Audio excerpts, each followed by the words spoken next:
Good day, everyone. Welcome. Hello. Welcome to 2024. How are you, Gidgee? Yeah, good. Yeah, no worries. Yeah. Hope you're all well. Hey, guys, hope you had a good Christmas. Hope you had a great new year. Here we are on the 6th of January already. Year's nearly over. 6th of January goes quick, don't it? Feels like it was just Christmas time, and now it's the 6th of January. First live feed of the year on the Mr. Buckaroony channel. Although got to have the Gidgee Gorilla on for the first one of the year. Anyway, good to see you Christmas time, Ken, when you come up to Mum's place, mate. Yeah, it went pretty quick, but anyway. Yeah. Anyway, you're back down in Brisbane, mate, but not for long. We'll talk about that soon. Yeah, definitely. Circumstances. I tell you what, I presume it's an age thing, but that drive from Townsville to Brisbane just seems to get longer every year. It's a long haul.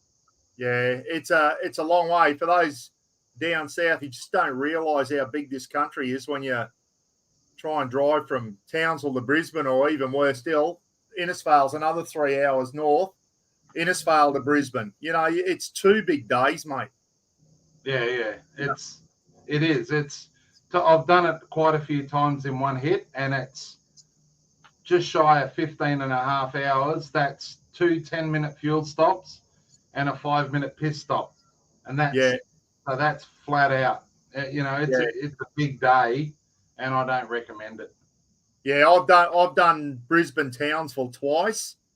And you like leave 5 or 6 in the morning, you get in at 10:30 at night. It's a big day, mate. You know, like it's just a massive day. And when you get to Bowen, you think, I'm nearly there, and there's another 2 hours, and that stretch from Bowen to Townsville just takes forever. It's a big drive, mate. It really is. Jack Hurdle said 13 hours normally. I was in the army in the early 90s up in Townsville, and I never did it anywhere near 13 hours. 13. Bullshit, Jack. You can never do it in 13, mate, unless you're sitting on 1,400K. Nah. Well, hang on. Let's bloody go. I'm going to Google this. It's close enough to 1,400, then another 280 up to you.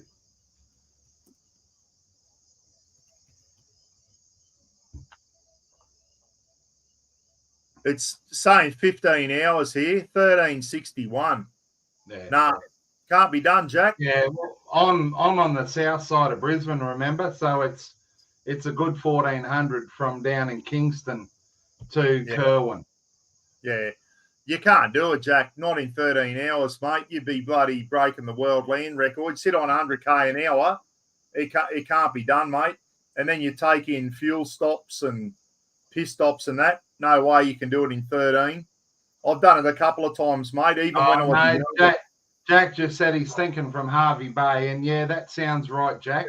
That's on the money. Yeah. Yeah, no, from Harvey Bay, Jack. Sorry, mate. Yeah, but not from Brisbane, mate. No, as soon as you said, the 13 hours Brisbane Townsville in an F111 maybe. We're in the turtle mobile. He's put it into Cannonball. Steve Fuller just said Cannonball Jack. Cannonball Jack. Yeah, I was going to say 13. Anyone who can do it in 13 from Brisbane. Tofty's on. And that's if you get a good run. Now with the roadworks, mate, impossible. But from Harvey Bay, Jack. And all the cockheads in caravans. Not in caravans, towing them. Towing caravans, getting stuck behind bloody zone RVs, sitting on 90K an hour. It's a good thing. Like, I know COVID stuffed everyone, but it's really good. Like, it was busy. Like, every bloody servo, every rest stop from here right up to bloody Innisfail was busy. The roads were busy, and it's good to see. It makes it for a bloody longer trip, but for the tourism and for all those businesses all the way around Australia, it's bloody good to see. Yeah, no, a lot of people out. Ken was ringing me up going, I can't believe the bloody traffic. And I said, it is Christmas time, mate, remember? Yeah. So a lot of people out on the roads. You wouldn't want to be up here at the moment, guys.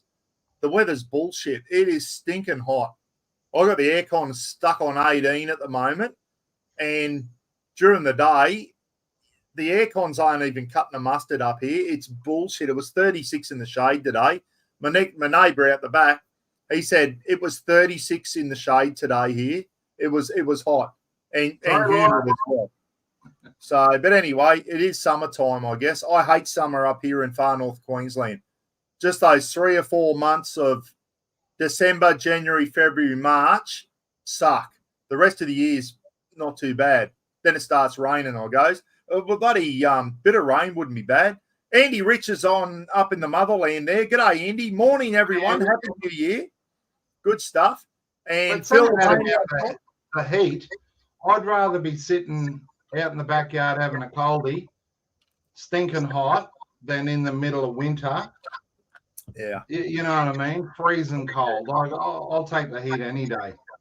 I know. And you know what? When I went down to Tassie and that, mate, I thought I couldn't live down here, but it was good to feel the cold again. Like there was something about it, but I couldn't do it. Like I was up here in the aircon one night and Justin Dillon said, "Oh, we're sitting around the fire down there in Victoria." And I thought it'd be good if you could get a place that's got 3 months of winter where it's really cold, but down in Tassie and that winter just seems to their winters are like our summers. They're just too long, you know.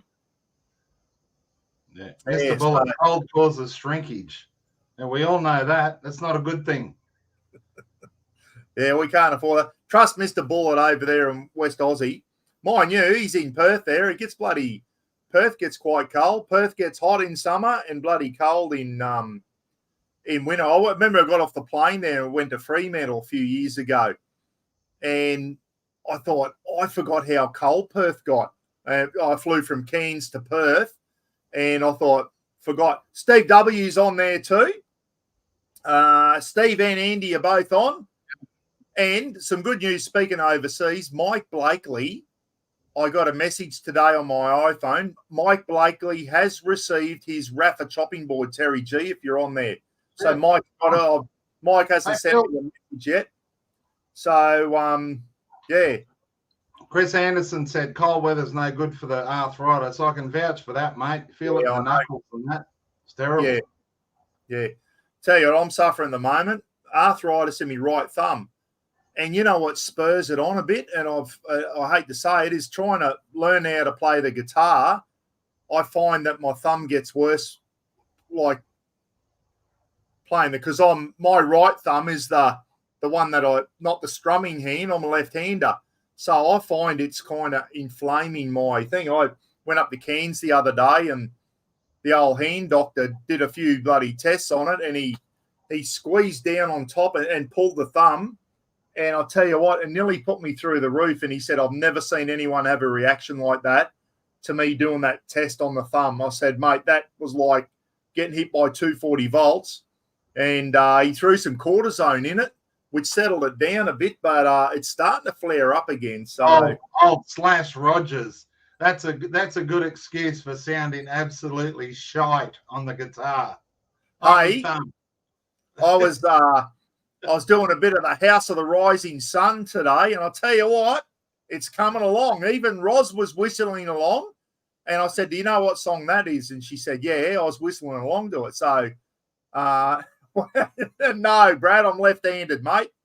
I'm left-handed. So, no, it's luckily for me, it's not.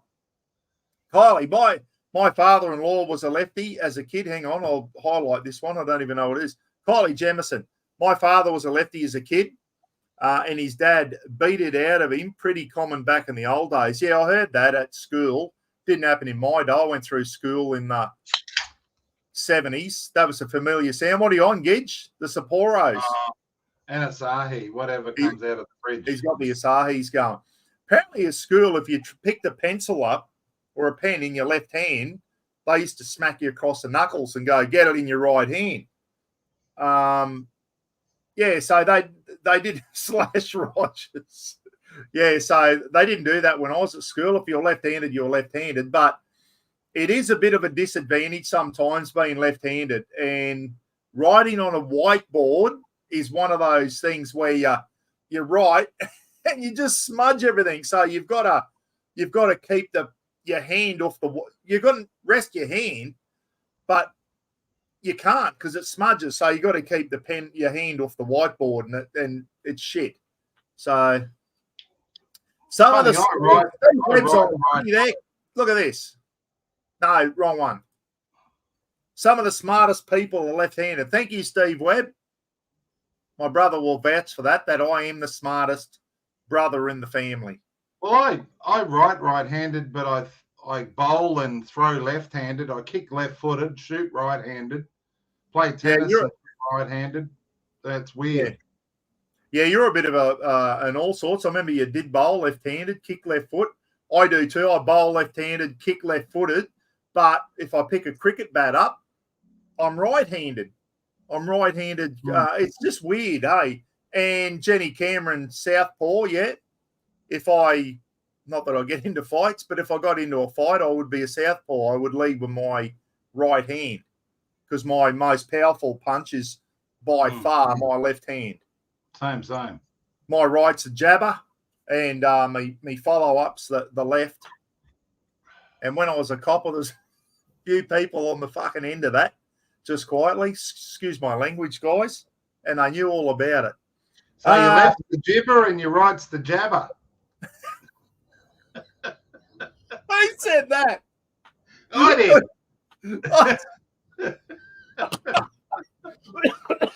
The jibber, and the jabber.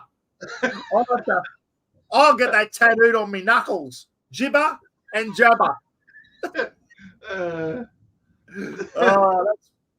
That's ambidextrous. Now that is a big word, Lorna. Ambidextrous. I didn't even know how to spell that. G'day, Bruno. Hello, everyone. Yeah. You won't be around Bruno much longer, mate, which is bloody sucks, doesn't it? Hey, Bruno. Hello. Poor boy. He got in another fight the other night. Yeah. He doesn't go out much, but yeah, we keep him in nearly all the time now. He normally likes to go out for a wee for an hour, but yeah, there's something in the neighbourhood that's not agreeing with him. Might be one of your possums toweling him up, mate. Yeah, maybe. Not sure. Yeah. Bruno might be going out orthodox. Maybe he should be a southpaw himself. He's going out getting into a scrap orthodox and is bloody getting towelled up. Bruno might have to try going southpaw, see if he wins a few. He hasn't won the last 4 he's been in. No, I know. No, poor guy. He's getting old. He's nearly 12. Brendan, leave it with me, mate. I did. I got something from you, mate. I've got to look into that, but I might have another plan. So we'll see how we go. But the trouble is, if I get a trucking company, mate, that can bring it up, we've got to get it. Ken's got no way of getting it from his house to the trucking company. So that's the problem, mate. So it's just, yeah.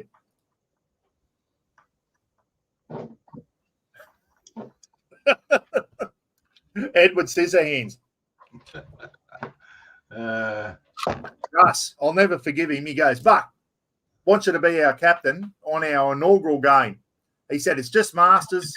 Run it up nice and easy, mate. The boys just bloody grab you and you just play the ball." So I run the ball up,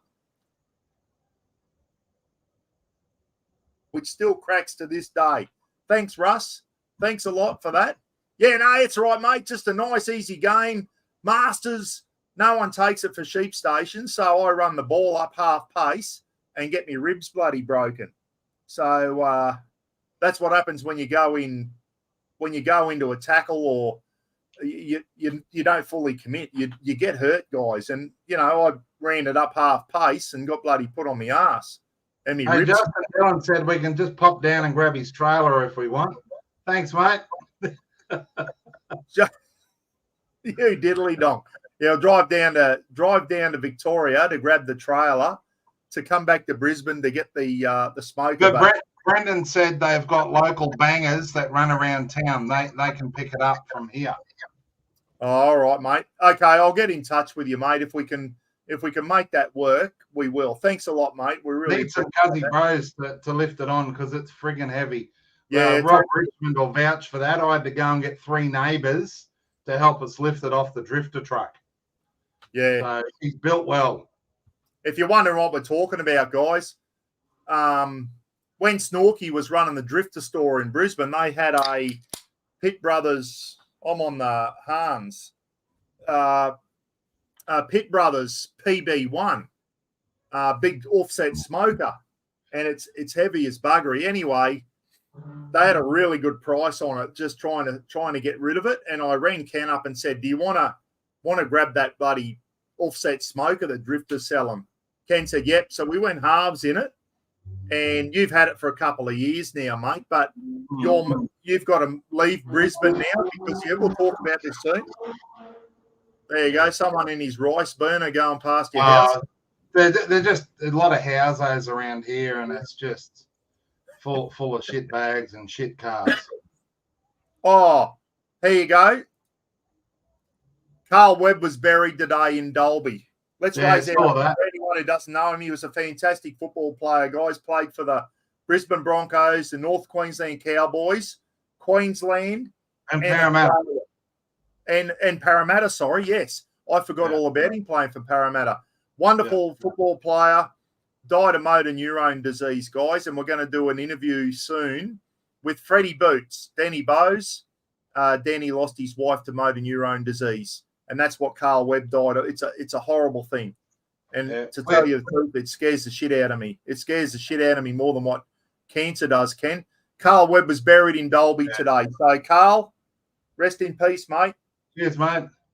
I just missed me mouth. Thanks for everything you did with football, mate. And he was Indigenous as well. After Carl left football, I didn't really hear much about him until he got damn motor neurone disease. So another one. And as I said, I had a good mate die of motor neurone disease, and it's terrible. It is absolutely terrible. Workmate Martin Murphy.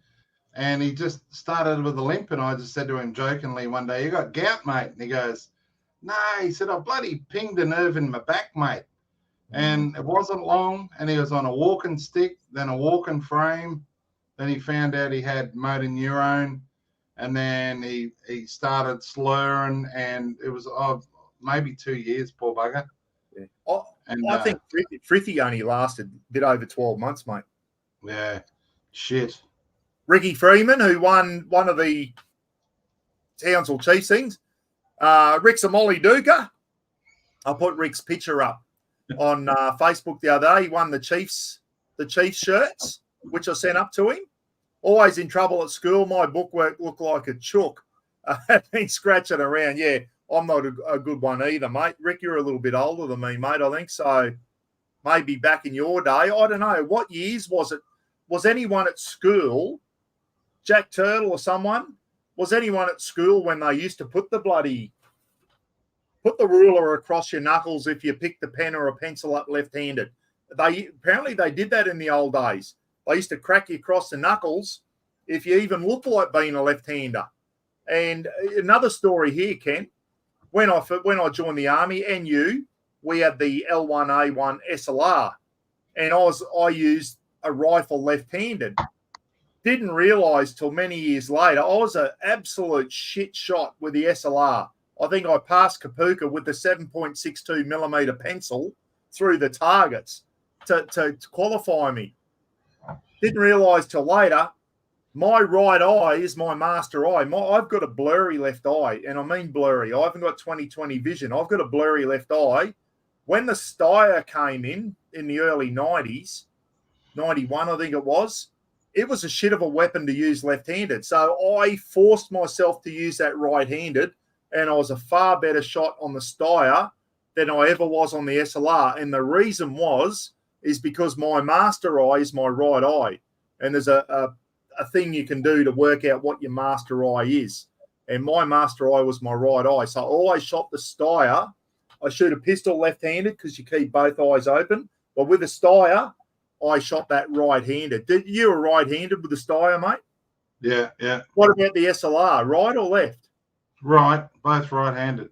Okay, so you were right on both. Yeah, I was a bloody Molly Duker on the SLR, and because my left eye was blurry, I targets out at 300 metres.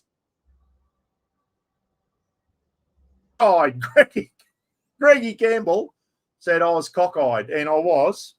Not pop-eyed, cockeyed. Yeah. Chrissy Bainwright. Same here, but was okay with the SLR. However, the Steyr was revelation. Yeah, I was shit on the SLR, mate. I couldn't hit shit because I had a blurry left eye. But when the Steyr came in, I could crack targets out to 300 quite easily with it, because it had a 1.5 scope on it as well, and I was using my master eye. But the SLR, blurry left eye out to 300, no hope. I was just useless with it. I was a lot better with a 60. I got a lot more on target. With the M60 with a 200 round belt, yeah, let them go. Let them go with the M60. One of them was bound to hit for sure. Yeah. Mr. Bullet, he's got something smart to say. If you're left-handed, you are in your right mind. Mr. Bullet's off his chops again. Dead set. The XM7s are the go. Is that the, Phil, is that the new weapon the Americans are looking at getting, the XM7? Or they were trialing it. I'm not quite sure. It was like a... No, what are the Americans getting, Ken? Their new weapon is going to be they're going from 5.56 to 6.5 millimeter. I think it might be the XM7. I'm not quite sure there. So, anyway. He's ambidextrous as well. Ray Muller, I remember you do a big day at the range with the SLR, left-handed, and the recoil. And when you got home that night to the barracks, it felt like Mike Tyson had punched you in the face from your cheekbone, be that sore from the recoil and your shoulder. They had a bit of kick to them, the old SLR, mate, especially compared to the Steyr. I did a few trips out to the range with the fitter armourers. They had to be proficient in all small arms. And we shot the MG3 quite a bit. And there was so many guys getting up, blood pissing out of their mouths and, instantly bruised faces and shit. They kick like a mule, eh? The MG3s, which is the German belt-fed machine gun that used to be on our Leopard tanks when we had them, guys. We don't have the German Leopards anymore, so we don't use the MG3s. But Gidgee actually got to shoot them, and the cyclic rate of fire of those things, mate, it was about 1,200 rounds a minute. 1,200. Yeah, they used to shoot. Little fella struggled. I was lucky because I was a big lad back then, and I'll tell you what, some of the little fellas, you can hold it as tight as you want. It was a rough ride. Now, here's another great SLR. Johnny Williams saying SLR Tirana. Hey, how good were the SLR Tiranas? The SLR 5000, what a great car, the old Brocky car. I was always a Ford man, so were you, Ken, but the old SLR 5000, they were a fantastic car. I haven't seen any getting around these days. I'm sure there's still the odd SLR 5000 getting around. Lukey Reed sent me a great photo yesterday. He's at the Summer Nats in Canberra, you were saying, Ken, at the moment. Old Kingswood station wagon, and it was all done up with Victoria bit of beer on the side, like a thing. Beautiful old Kingswood station wagon. I wish we still made some good old cars here in us. We made some good cars, mate, didn't we? Aussie-made muscle cars. They were the good old days. The old XY Falcon and stuff like that. This, like, I've seen a couple of SLRs around, but they're possibly not genuine SLR 5000s. They're, you know what I mean? They're copies, and the genuine ones are probably bloody being, sat in a workshop somewhere being looked after, I'd say. Yeah. The SLR 3300, which I think might have been a 6-cylinder, Ken. Pete Ketter had one of them from memory. Pete Ketter had a 3300 Tirana, and it wasn't the V8, it was the 6-cylinder, I think. Yeah, I dare say so, yeah. The SLR 5000, it had definitely had a V8 in it. I think the SLR 3300, Kylie, was that the 6-cylinder Toronto? Our cousin Pete Ketter had one. They used to sneak me down to Coolangatta when I was a young fella, underage, about 15, 16. He'd say, come on, Paul, Charlie, we'll go down the Gold Coast from Brisbane. And we'll have a couple of Tui's olds. And there you go. Newy Joe, SLR was it was the 6-cylinder, the 3300, and the 5000 was the V8. Yep. Ray Newman's a Ford man. Yeah, we, myself and Gidgee learned to drive in an XY Falcon. Dad's old XY Falcon, 3 on the tree. And what a great old car that was, Ken. Yeah, it was. Tank. Oh, Terry G. 202 6-cylinder or the 186, both great old Holden, the 186 Holden there. So there you go. Yeah, the old, the Tiranas, what a fantastic. Now, here you go. Steve Fuller used to have, I missed it. I used to have a Nissan TRX. A mate of mine, here's a funny story, Steve. I'm sure a mate of mine, Paul Ramella, his name was, he picking us up for work one morning when we were in the army in Toowoomba. And some of us used to live in Toowoomba, and Kabbalah was about 16 or 18 kilometres north of Toowoomba. So we used to go into a carpool. Paul Ramella's running late one morning, and if you run late in the army and you miss morning parade, you are in deep shit. You're AWOL. No, so Ramella turns up, picks us up, and we said, mate, you need to haul ass or we're going to get charged with being AWOL for the morning parade. And I'm sure Paul was in a Nissan TRX, and we were doing 190 all the way from Toowoomba to Kabbalah, and we pulled up in the car park and sprinted, and we were sprinting down to our troops just as the SSM was walking out to take the morning parade. And I remember him, he said, I won't say the word he said, you blokes are cutting it too effing fine. And we were running out onto parade just as the SSM was walking out to go, squadron, like that for the morning parade. That's how close we cut it. Ramella was doing 190 in his Nissan TRX, so that if he didn't, we would have been late and we would have been sitting in the duty room for a very, very long time. The old Nissan TRX, there's Dino Connor, Paul. Have a mate who painted a series of Tiranas back in the early 2000s. Those paintings now sell for 50K plus. Jesus. Have a mate who painted a series of Tiranas back in the early 2000s. Those paintings. Is that the a painting of a Tirana or the actual Tirana itself? Because I know, Ken, the XY Falcon GTHO, the full-blown GTHO XY Falcon, in good condition now, those things are pulling $1 million. They're a collector's car. Phil McCallum, here we go. All the old cars, guys. For all the girls out there, we're sorry. Us boys are talking old cars again. 69 Corolla, 4-speed manual. My first car was a four on the floor TE Cortina. Was my first car that I owned, but I learned to drive in the XY Falcon with Ken. Dad taught us how to drive in the XY Falcon. Those TE Cortina rear louvers from memory, they didn't have a lot of give in them. No. Is there a funny story with that? Did I smash one once? You drove out, you backed over it, didn't you? And then you smashed your windscreen. Oh, dear. You've got a long man. The old Rex 3. Chrissy, a mate of mine, Jeff Rhodes, had was it a Mazda RX-3? Rotary engine. That thing absolutely flew. And I was in the passenger seat one night. I don't know what time it was. Westfield Shopping Centre in Parramatta in Sydney, and Rhodesy was chucking donuts in it. I've never seen a little car with so much power. And the whole underneath was just smoke. If the cops knew what we got up to as young fellas, I would never have been a copper, I tell you. Here we go.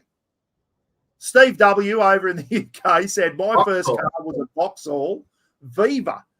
I've heard of Vauxhall before. haven't heard of a Viva. Viva's a paper towel down here in Australia. Yeah. Vauxhall. Who made them, mate? Were they a pommy car or are they French? Ken? Vauxhall. Were No they idea. a froggy car or a pommy car? Steve will let us know in a minute. Vauxhall. I've heard of Vauxhall before. Scrub Turkey's on. Scrub Turkey. G'day, mate. How are you? Scrub Turkey gave me some Army hexamines the other day. Turned up and he was doing his bloody dinghy up here, refurbishing his tinny, guys. So thanks, Scrub Turkey, for all the Army hexamines. Really appreciate it. Oh, Jack Turtle said Vauxhalls were a pommy car. I wasn't sure if they were pommy or a French car. Yeah, British. Mark Lavelle, same thing. Yeah, British. Nicky Flaytone are British as well. There you go, Vauxhall. There you go. Jace Mull said Vauxhall is the equivalent of the pommy equivalent of Holden or General Motors. In America, General Motors. In Australia, we called it Holden. And Vauxhall, Jace Mull reckons Vauxhall is the equivalent of Holden. Well, there you go. There you go. Datsun 200B. I also had a Datsun Sunny as a car. What a great little runaround car that was, a little Datsun Sunny, which was similar to a Datsun 200B. Yeah. Oh, they are a General. There you go.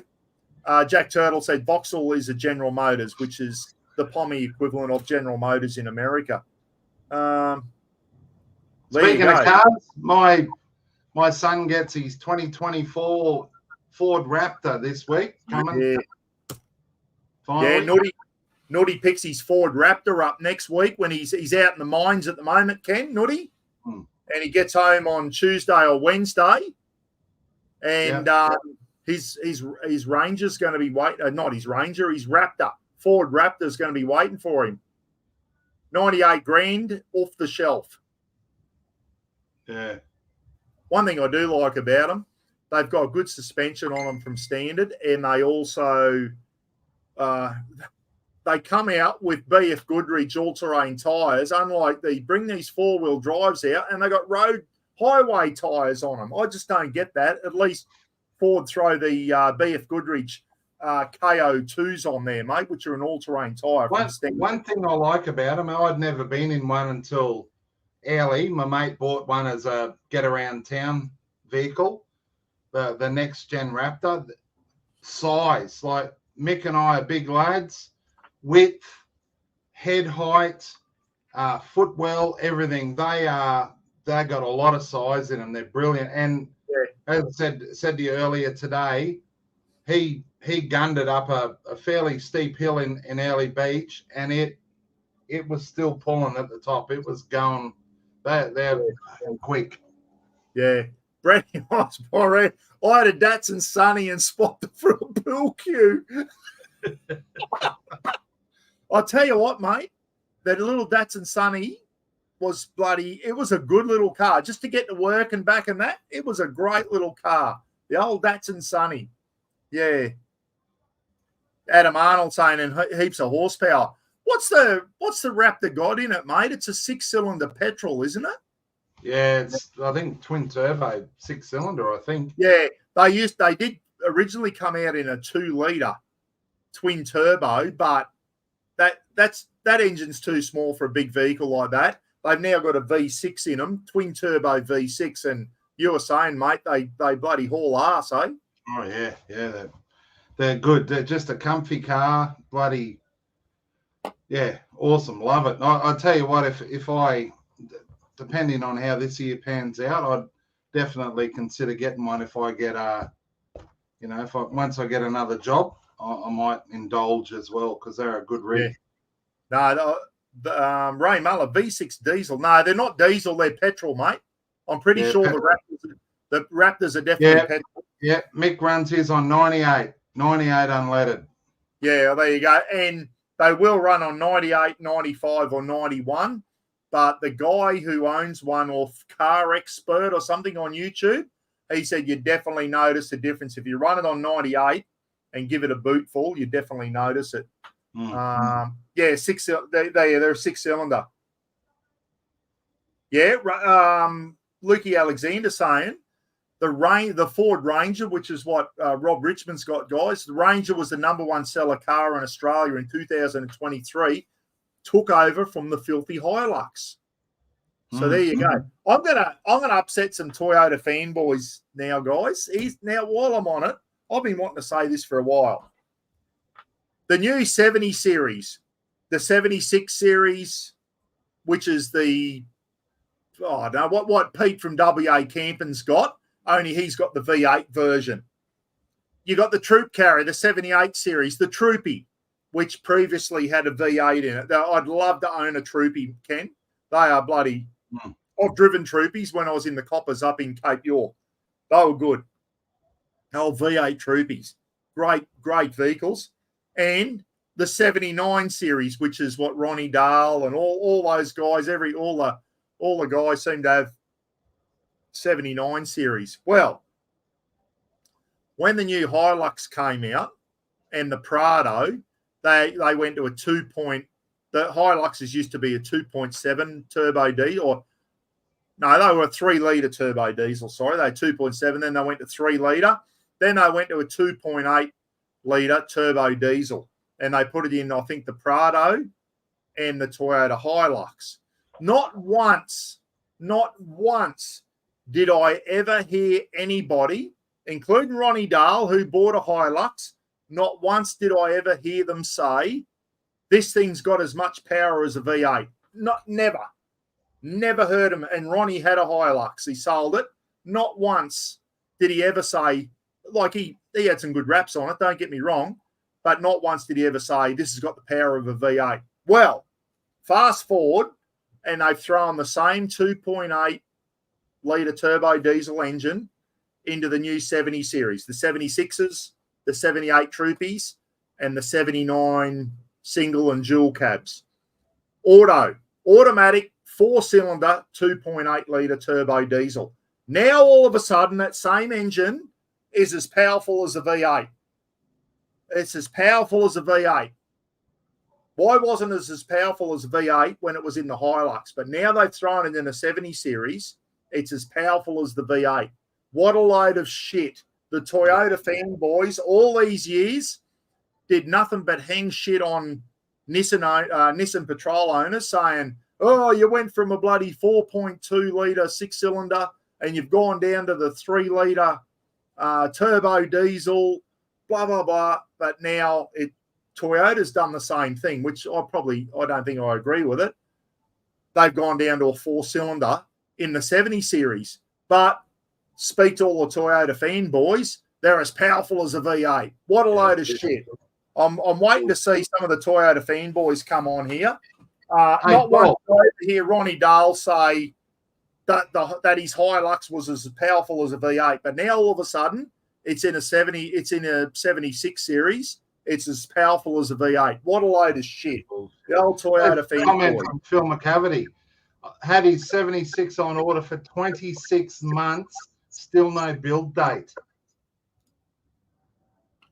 The 2.8's be up further is that the 2.8's been tuned. The V8 is still undertuned. Okay, yeah, maybe they didn't need to tweak up the V8 as much, mate. What worries me, Phil, is Ronnie was in the sand dunes the other day in his 2.8-litre 76 series, and it had some get up and go. I'm not denying that. It had a bit of get up and go, but hasn't got a bull bar on it yet, hasn't got a roof rack, hasn't got drawers in the back, blah, blah, blah, all bigger tyres and all the rest of the shit that they put on them. And he's not towing. How are they going to go when you start doing all that stuff? That's when I think they're going to realise it, mate, that and I don't care what anyone says, you're not going to get as much power out of a 2.8 4-cylinder as what you will out of the bloody 4.5-litre turbo V8. I don't care what anyone says. That trip we did, that tag-along tour, where were we? Cape Trip. Yeah, and I went with Leah. She had a 79, I think. I went with Leah down to Cow Bay Hotel. And she gave that a gutful. And I'll tell you what, I was impressed. For a big rig, it went like the clappers. Yeah. And sounded good. Yeah, Leah. Leah used to work at the Lake Tinaroo Holiday Park. Her and her partner Shannon, who are now married, and Leah is now a fully qualified electrician, mate. Not a fully qualified electrician. Yeah, good it's good to see the girls getting out and getting a trade in that. So I haven't run into Leah or Shannon for a couple of years now. They're great young girls, but I remember you taking off down to Cow Bay Hotel to get some more beers, and we could hear it. We were up there, and Steve Fuller was there, I think, and Bobby Asser and that on that tag-along tour, and you could hear that big V8 rumbling through the bloody rainforest. It sounded good, mate, when she took off. Yeah, it was good. Glennie J saying, I think you can still get them in a V8. Maybe you can, Glennie, but are they going to cease production? I think they're going to cease production, mate. I think Phil should know that if he's got one on order. Where's Phil? Phil, are they going to get rid of the V8s, mate, in the 70 series and go fully to 2.8 autos? Because all the 70 series had a 4.5 litre turbo V8 diesel, and they're all manual. They're all manual. They've now gone to a 2.8 turbo diesel 4-cylinder with an auto box on them. And if he's been waiting 26 months and still got no build date, they might be fully electric by the time he gets his. That's ridiculous, mate. Like, how long did he say? 26 months. 26 months, still no build date, he said. That was up a bit further. I'll be telling them to stick it, mate, on that one. Ty fan, no one. Ty's got a Raptor. Nutty's Ken's son Nutty's been watching your channel, Ty. Don't put ideas into his head, for goodness sake. I think Nutty's he doesn't need to go and get suspension upgrades. The only thing Nutty really needs to do to his Raptor, Ken, is probably put a good bar on it, mate, because he does drive in central Queensland 7 hours down to the mines and drives at night. It's probably good lights, good spotties or light bar and a bull bar, ARB bull bar or whatever. That's all Nutty needs to do to his. I don't think he wants to keep it pretty all standard, but you don't want to go cracking into a big bloody grey Kangaroo doing 100k an hour at night. It can still do some damage even to a Raptor. So I think that's the only thing he needs to do, Ty, is probably put a decent bar on it, mate, and some decent lights up front, because he does drive it at night coming home from the mines and that. So, but he's really looking forward to it. And I feel a bit safer than him driving the old mum's Mazda 3 down to the mines. I'll feel a bit safer with him in the Raptor, Ken, especially when he gets a bull bar on it, mate, for the roos, because the roos are thick out there, mate. That Mazda 3 is safer at night in Western Queensland on a highway with all the roos than it is in Townsville with my mum driving it. It looks like it's been in smash-up derbies with mum. If there's a pole or anything around, mum can hit it. If there's shopping trolleys around, she will get them. There is mum's Mazda 3. Looks like it's been in the smash-up derbies, guys. It is a shocker. No one will ever buy that off mum. It's like there's not a panel on it that hasn't been collected by a shopping trolley, and it's not the shopping trolley, so it's mum.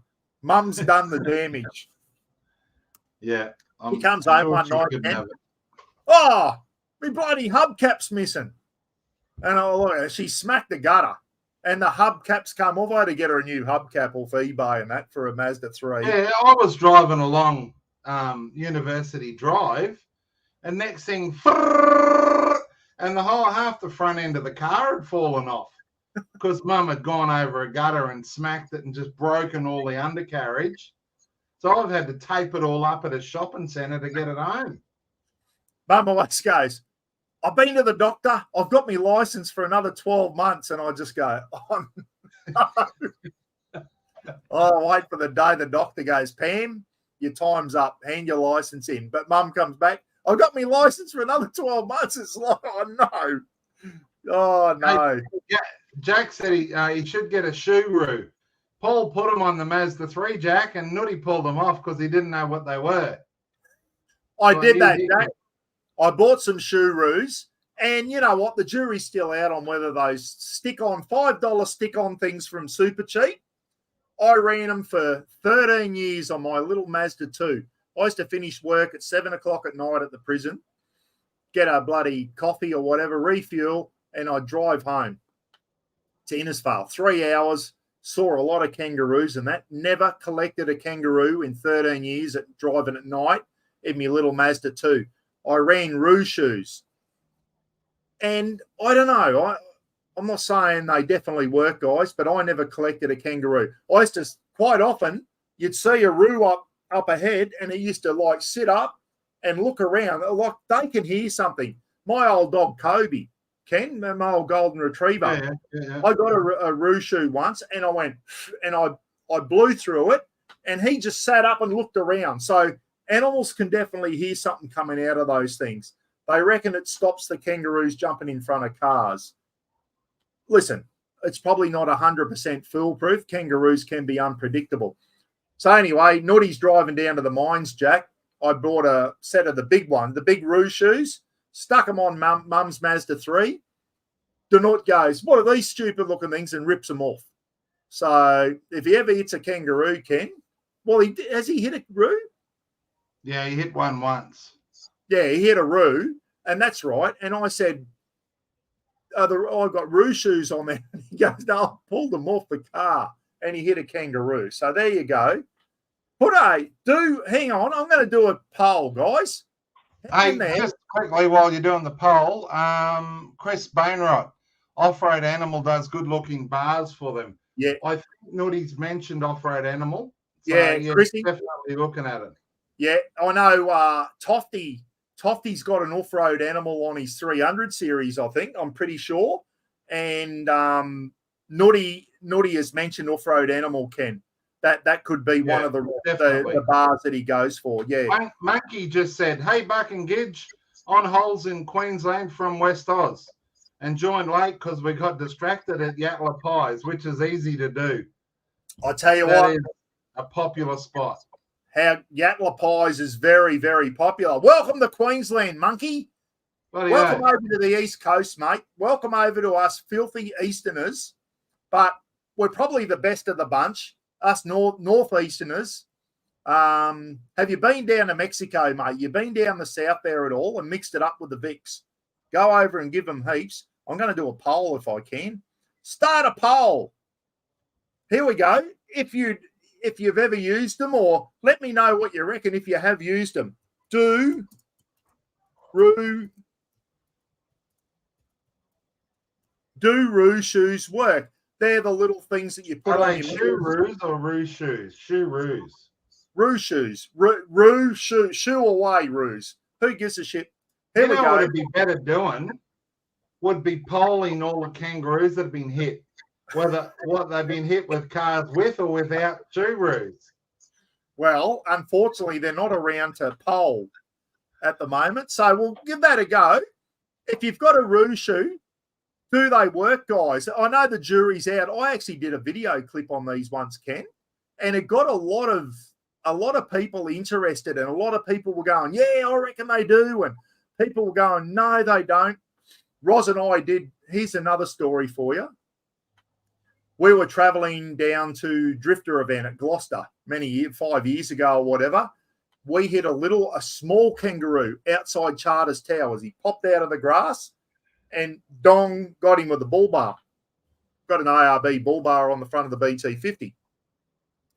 Think I was running Roo shoes at the time. It was early morning, just outside Charters Towers. So we get down the track a bit, and next thing, the BT50 goes into limp mode and the light comes on. And I said to Roz, I said, oh, what's going on here? So Roz gets the book out and we limped it all the way to Emerald in central Queensland. Limped the BT50 into Emerald. Couldn't get over like 60k an hour downhill. Anyway, they had all sorts of problems trying to find out what had happened to it. Turns out they thought it was the mass airflow meter and all. Turns out when I hit that kangaroo outside Charters Towers, a part of it must have come up, his bit of his tail or something, came up through the bull bar, actually got through the bull bar and punched a hole in the intercooler and put the vehicle into limp mode. And it was at the mechanic was there at the end of his thing, and he said, mate, I don't know what's going on here. And he put his hands down the front of the bull bar and he goes, I can feel air down here. Anyway, he goes, you got a hole in your intercooler. He said, have you hit anything? And I went, I have, mate. I hit a small kangaroo outside Charters Towers. And he said, well, a part of it has gone through your intercooler and put me in limp mode. Lost us 4 or 5 hours time, or maybe even more, and about $800 to get a new intercooler from Ford. And lucky they had one in stock from Ford, because it's the same as a Ranger.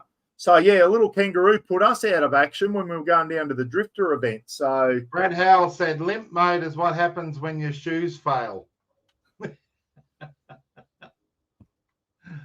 yeah. And Ray Newman, she's a mum's car, more hits than the Beatles. Yeah, exactly right. So if anyone's running Roo shoes or shoe roos, whatever they're called, the little $5 things that you get from Super Cheap Auto, I've always run them. I've got them on the BT50. I don't know. I wouldn't put my hand on my heart and say these things definitely work, but I think I'd rather have them on there than not. Brett, and also, Jack Turtle had him on his gold wing and never hit a Roo, which, you know. He's Honda Gold Wing motorbike. He had him on his gold wing, yeah. So yeah, well, there you go. I think they do, guys, just quietly. I've seen kangaroos on the side of the road when I had my little Mazda 2. They actually, you can tell that they can hear something and they sit up, and instead of hopping out in front of you, they actually just seem to stay where they are and do one of these things. So Ray Newman, my brother-in-law, had them on, and I reckon he had them on backwards. He hit more with the shoe roos than without.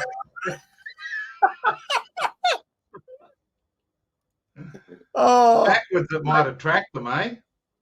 I know. What's the thing here? Oh, 51. Here we go. Do Roo shoes work? 51% reckon no. So 49% yes. So there you go. I'm going to end the poll there, guys. So 48 to 52. A lot of people think they don't. So basically, NFI. Where's that? I just saw that. I'm going to this. What about Deaf Kangaroo Storm Chaser? Or ones with AirPods. Oh, they got their earpods in. Dead set.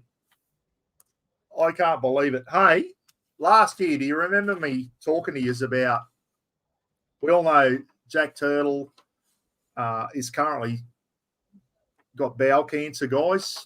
We came up with that last year and wish Jack all the best in that. Jack started his treatment. He's in good spirits at the moment, and it all seems to be going well for Jack at the moment, which is absolutely fantastic. And I said last year on the last live feed, I think, before we did the Christmas giveaway, Ken, I promised you all out there that I was going to do my bowel cancer test. Well, guess what? I did it. Bowel cancer screening thing. And Ros got hers back 2 days before mine came back. Dear Mr. Rogers, thanks for taking part in the National Bowel Cancer Screening Program. We are pleased to advise that your result of your fecal occult blood test was negative. So basically, you just put a bit of poo in a little test tube, guys, twice, send it away, and they test you to make sure you haven't got bowel cancer. I just send them a pair of my jeans after a night out.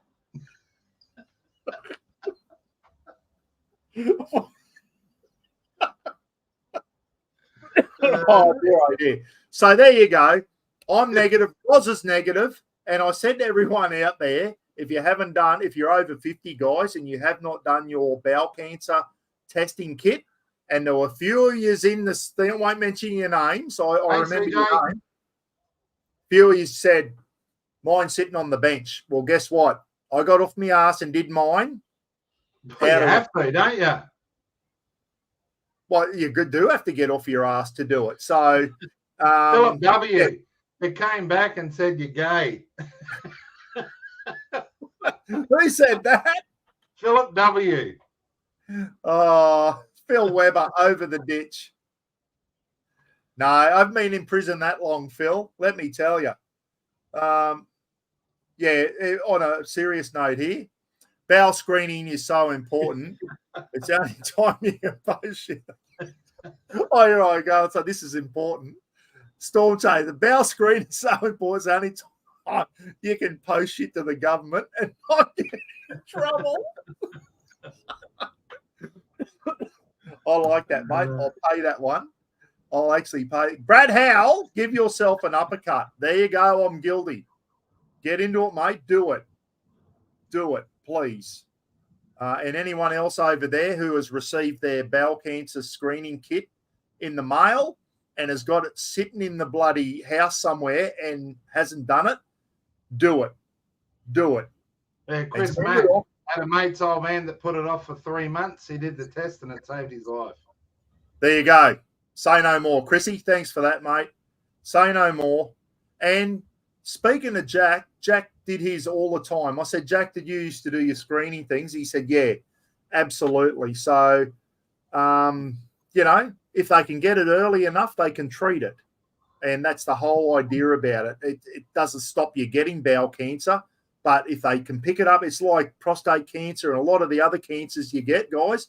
If they can get it early enough, they can save your life. And that's exactly what they're doing with Jack Turtle at the moment, which is absolutely fantastic. So no doubt Jack's going to punch through that, and they've got it early enough, and which is being doesn't hurt. I got to get a beer. Keep talking. Yeah, just smear a bit of shit onto a bloody toilet paper and put a cotton bud in there and put it in the bloody test tube jar, guys. That's all there is to it. Mine sat in the cupboard for 2 years, but I just need the full zoom lens up the Khyber and got the okay. Yeah, so you had a colonoscopy. Yeah, I had one of them too, mate. When my PSA levels were high, I had a colonoscopy. And, yeah, so, and they also went in and did some biopsies on my prostate, 7 biopsies or 6 or 7 biopsies, and I got the all clear from prostate cancer because I worried that I might have prostate cancer. So, Brady Osborne said, yeah, no, don't do it after a big night on a dodgy Vindaloo, Brady. That's not the time to do it. Toddy Higginson. Got over one cancer, can't handle another one right now. More test older you get, yeah. So, Toddy, good on you, mate. Got over one cancer, can't handle another one right now. Good on you, Toddy. I'm glad you got over that one. Glad you got over it, mate. Yeah, absolutely. Mr. Bullet here. Go and get an endoscopy. You'll love having the camera up your ass from colon. Mr. Bullet, I don't know about you, mate, but I actually got put under general anaesthetic when I had a colonoscopy. An endoscopy's down that way, Ken, I think. Colonoscopy's up the we used to do them at work with the boroscope. 6-pack, and the boys in the workshops would give you the all clear. I want to tell you a gross story, guys. This is some of the idiots we used to work with. We used to have cameras in corrections, and they're like a little, say that's the screen, and it had a big windy thing with a camera on it. So rather than searching for bloody needles and shit that the prisoners used to hide in little, we could put this bloody little camera on a thing like that and look in and look at the screen rather than putting our fingers and everything in there in case there's bloody hiding drugs and needles and stuff like that. Some idiot at work decided to stick one of the cameras up his ass and do his own colonoscopy and thought it'd be funny Well, every one of those cameras, because they didn't know which one he used, every one of those search cameras got withdrawn. So we couldn't use them again because of this idiot. Thought it'd be funny to stick the end of it up his ass and do his own colonoscopy with the search cameras that we had in the prison. So there you go. I won't mention his name, but his last name sounded, it rhymed with mine, with ours, Ken. What? Yeah. He just didn't have the D in his name. Yeah. The old MRH 90 exploratory, Brad Howell. I said, yeah, well, we didn't need to use them on the MRH, so it turned out. So we might as well just give each other medicals. What do they do? Yeah, Alan, exactly right, mate. What do they do in other countries that don't? We're lucky we're in Australia, and they send us out these screening tests and that, and basically it can save your life. So get in and do it. I mean, there's a lot of countries out there, I guess, that just do not have this. And if they get bloody bowel cancer, they probably die because they don't pick it up early enough. They don't have the treatment we do. I know we knock Australia and all that type of stuff, but we are lucky that we have that sort of, for bowel cancer. I wish there was stuff they could send out for other types of cancer as well, Ken, that you could do. But obviously bowel cancer is a big one that if you're over 50, you must be more prone to getting it. There's a lot of things they can do, but all of us, we're all guilty, need to man up, go to the doctor every year and say, I want full bloods and get everything checked. And that's the first indicator that something's wrong. Like I obviously had liver problems. We knocked the hospital systems, but I got there. I got assessed through the hospital. I got prioritized as priority 1 and got in there and got 1 million bloods done. I got my fibre scans of my liver and I got a heap of checks and all of that done and got the all clear.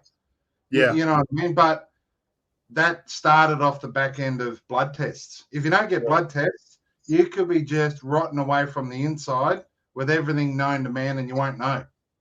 Yeah. It's a hard thing. I put off the fibre scan twice because I was shitting myself. I'm like, I can't do it. What if I've got cirrhosis? What if I've got this? Yeah, because I spent nights in a recliner in tears because I couldn't lie on my side. And I thought, I'd convinced myself I had cirrhosis or something.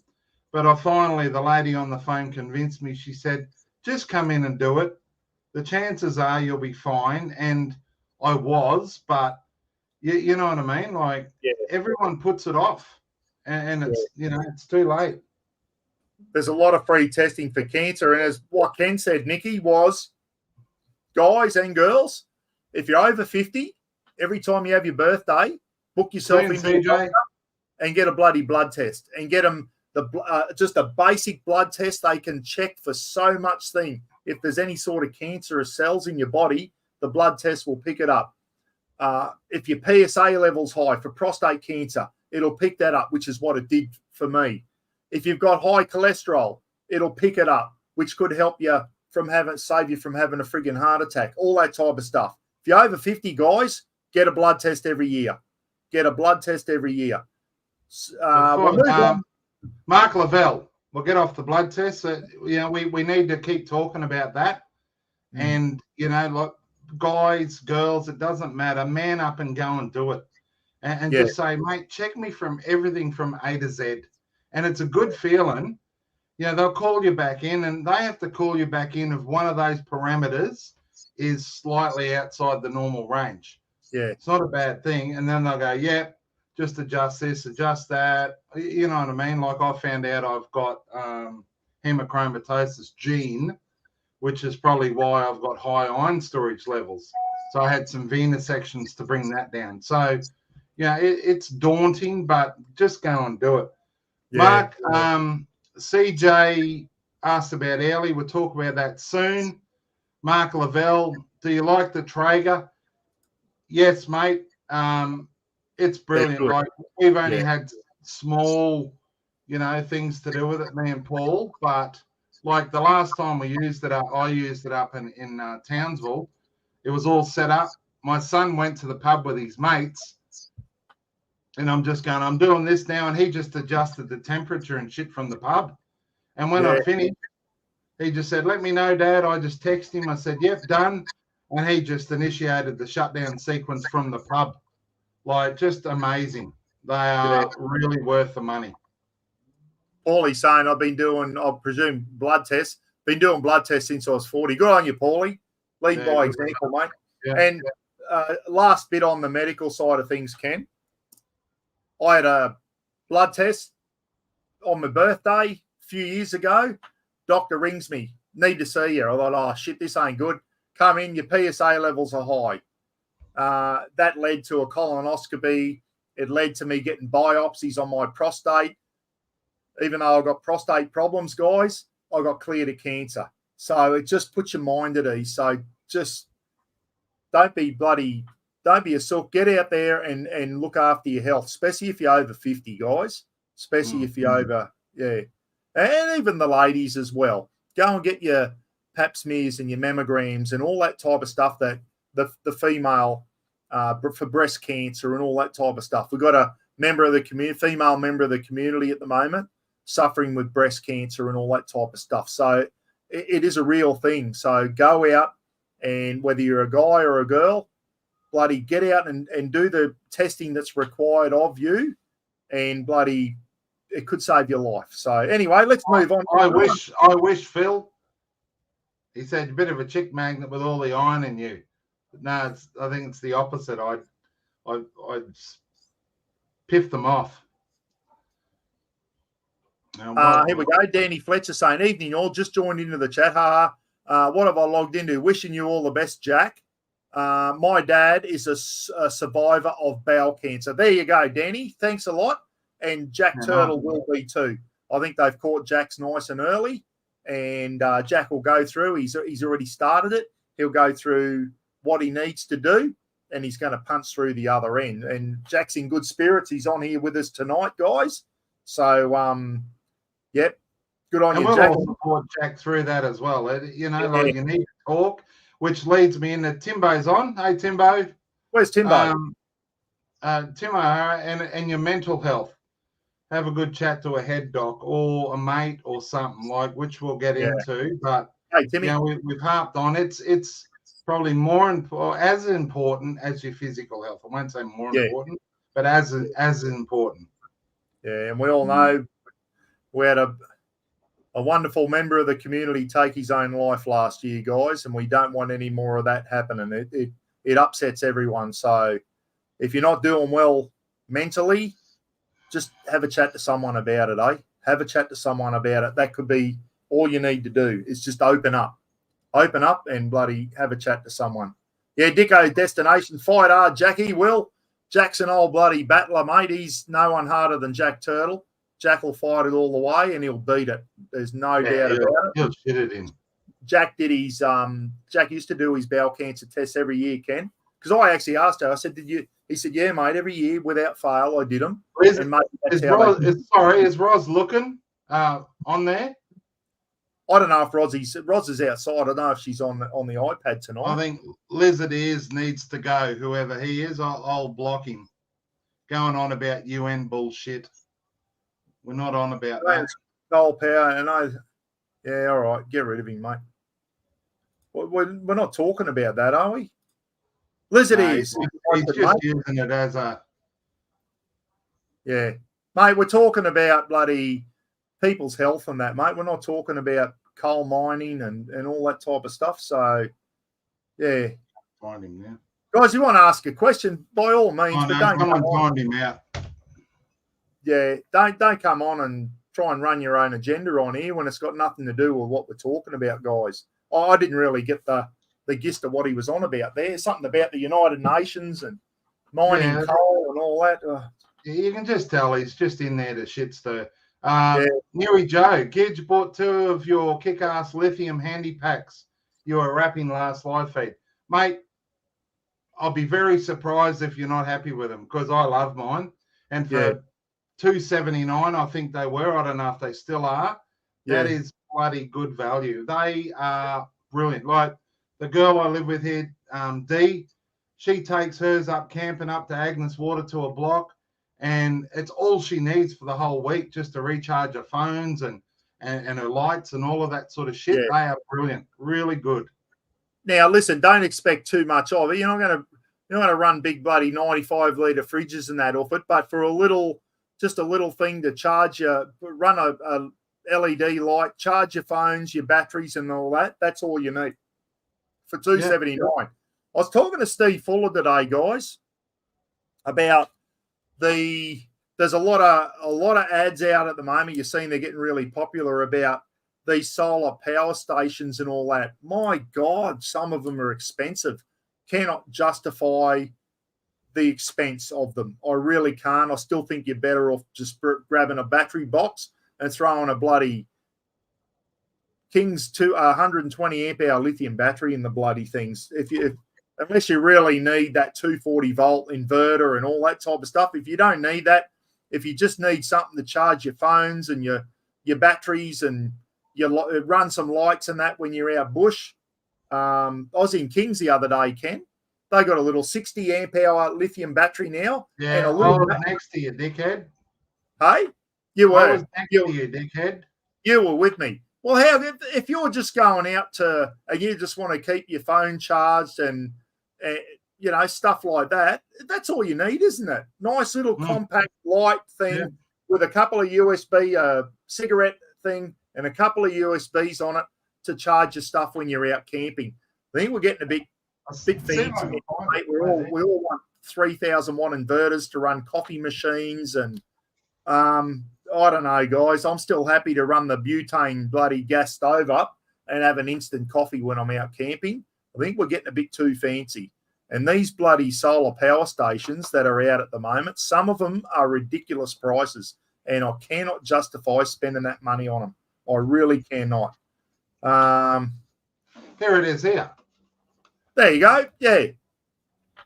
279. That's got a 24 amp hour battery in it. And what size inverters on there? You can run some 240 on there. That's enough to run your recharge your Ryobi batteries and all that type of stuff. 26 amp hour inverter. 200 watt inverter? Yeah, 200 watt. 200 watt inverter? 250 watt max. Yeah. Yeah. So if you got Ryobi batteries and you want to charge the batteries for your Ryobi chainsaw or your little Ryobi blower for the campfire and that 200 watt inverter will do that, and it's got a 24 amp hour. So yeah, USB connectors, mate, cigarette connectors. That's all you need if you want to charge your phones and all that. You look at the charge still in here. We haven't charged it, and I've used it quite a bit for many, many, many, many months, and it's still, you know what I mean. Just for, as I said, your phones and all our lights and our Ryobi shit, absolutely brilliant. Yeah, just for lights. Just right on the back seat of your car or on the bloody footwell if you're by yourself. Brilliant. Yeah, I was thinking when Roz is in the Oz tent when we're out camping and that, she just wants to charge a phone overnight. That is all we need, mate, without going and buying one of these. I know the one, they're beautiful bloody bits of thing, the Jackery 1000 Pro, which Ty Fenwick and Steve Fuller, they're $2,000, Ken. Yeah, and they got an 85 amp hour battery inside them, the 1000 Pro Jackery. Beautiful compact little units, but for $2,000, mate, I just can't justify the expense. If you just want to charge your phones and that out camping, that thing you had there is all you need. Or even, as I said, just at home. Like, I sit out there in my bloody Mega Boom speaker and all of that. If it gets a bit low, sitting out in the backyard, I just bring that out, plug the old bloody thing in for the Mega Boom and plug my phone in, and you just sit in the backyard just happy as Larry. It's brilliant. Yeah, no, they're good. Kick-Ass have got a slightly bigger one than that, 600 watt thing, and about a 42 amp battery in it. But there, once again, that price jumps up to $729. Speaking of Kick-Ass, guys, I'm hoping my next Saturday live feed or the one after will be with Clayton from Kick-Ass. I'm going to contact Clayton. He's back in the country now. Going to see if Clayton wants to come on and do a live feed with us and have a chat about all sorts of stuff. So, righto, Gidgee, someone asked us there before, your circumstances of life have just taken a massive turn, mate. Without me, Jim, tell us all about it, mate. Like, everyone knows you're a bloody helicopter engineer.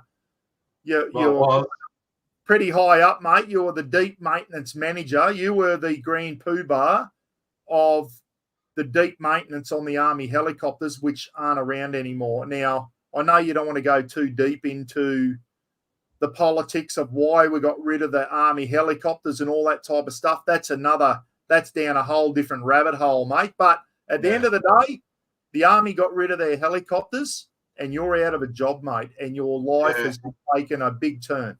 Yeah, and not just me. So there's over 400 of us that all bit the bullet at Christmas. I met up with quite a few of the Airbus lads yesterday. Only one's got another job. All of us are on the wrong side of 50. And though they go, oh, there's no age discrimination, at the end of the day, as soon as they look at your experience, they put 2 and 2 together and go, this guy's not 22. And like a lot of the guys, 40 years experience, still only in their mid-50s, still with a lot to offer a workforce, not even getting a look in. Yeah.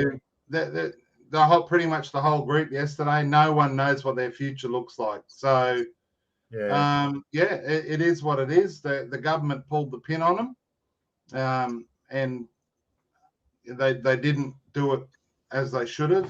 But anyway, I won't go into that because we've been hushed by the government. We had to sign non-disclosure Department of Defence forms when we left work. So we can't really say much, only what's in the media.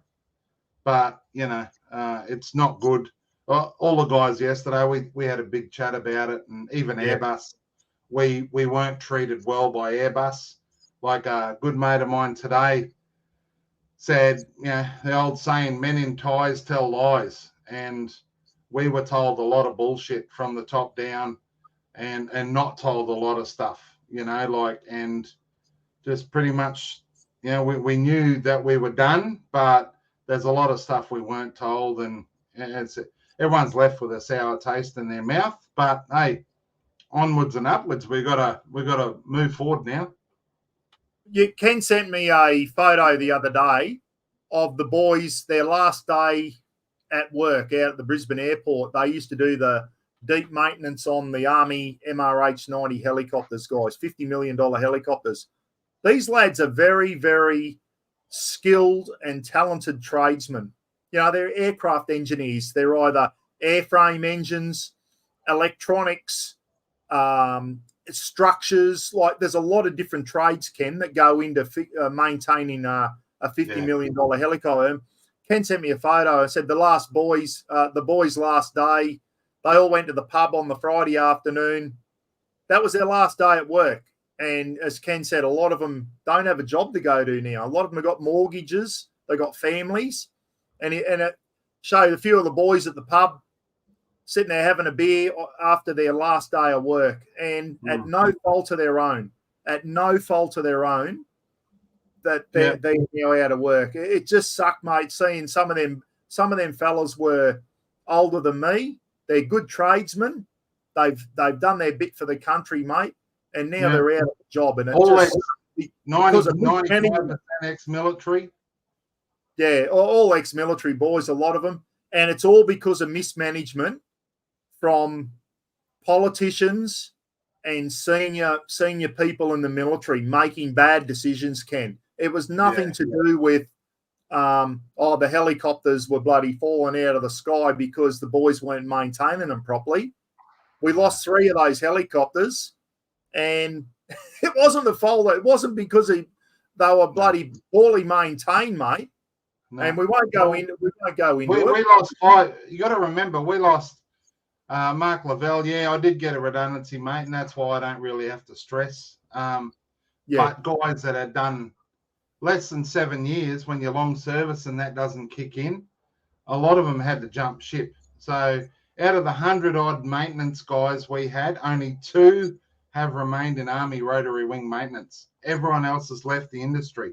So I think it was Paul George who's going to fix the new helicopters. Good point, mate.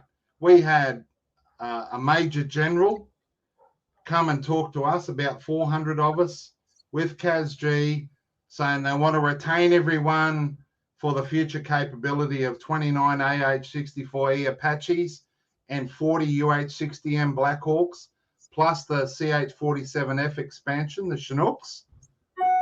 And they haven't lifted a finger to retain anyone. So of the 400 of us leaving, I would think no more than 10 probably will stay within Army rotary wing maintenance. So we've got, as taxpayers, we've got a $6 billion fleet of Apaches, $3 billion fleet of Blackhawks that they're putting, well, Blackhawk they're putting in Sydney and Oakey. Oakey, back when I was there in the late 80s, was a shit place to try and get people to go, either military or civilian.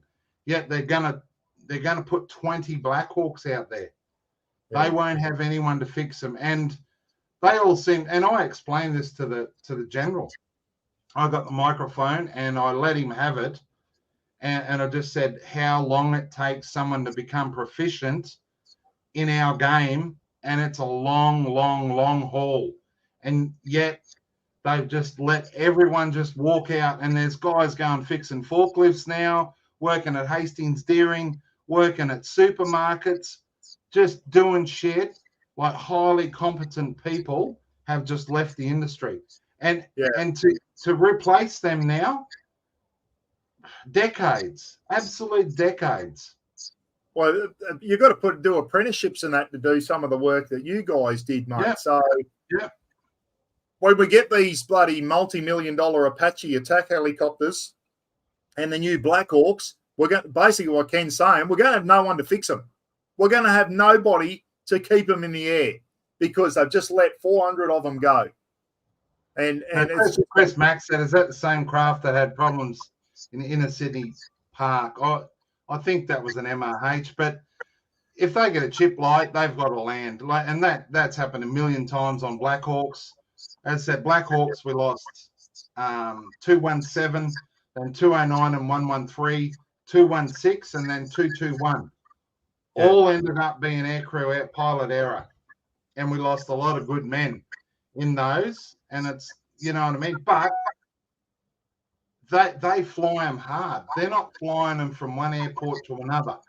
They're flying these things in shit weather, at night, NVGs, flying them hard, flying them low, flying them close.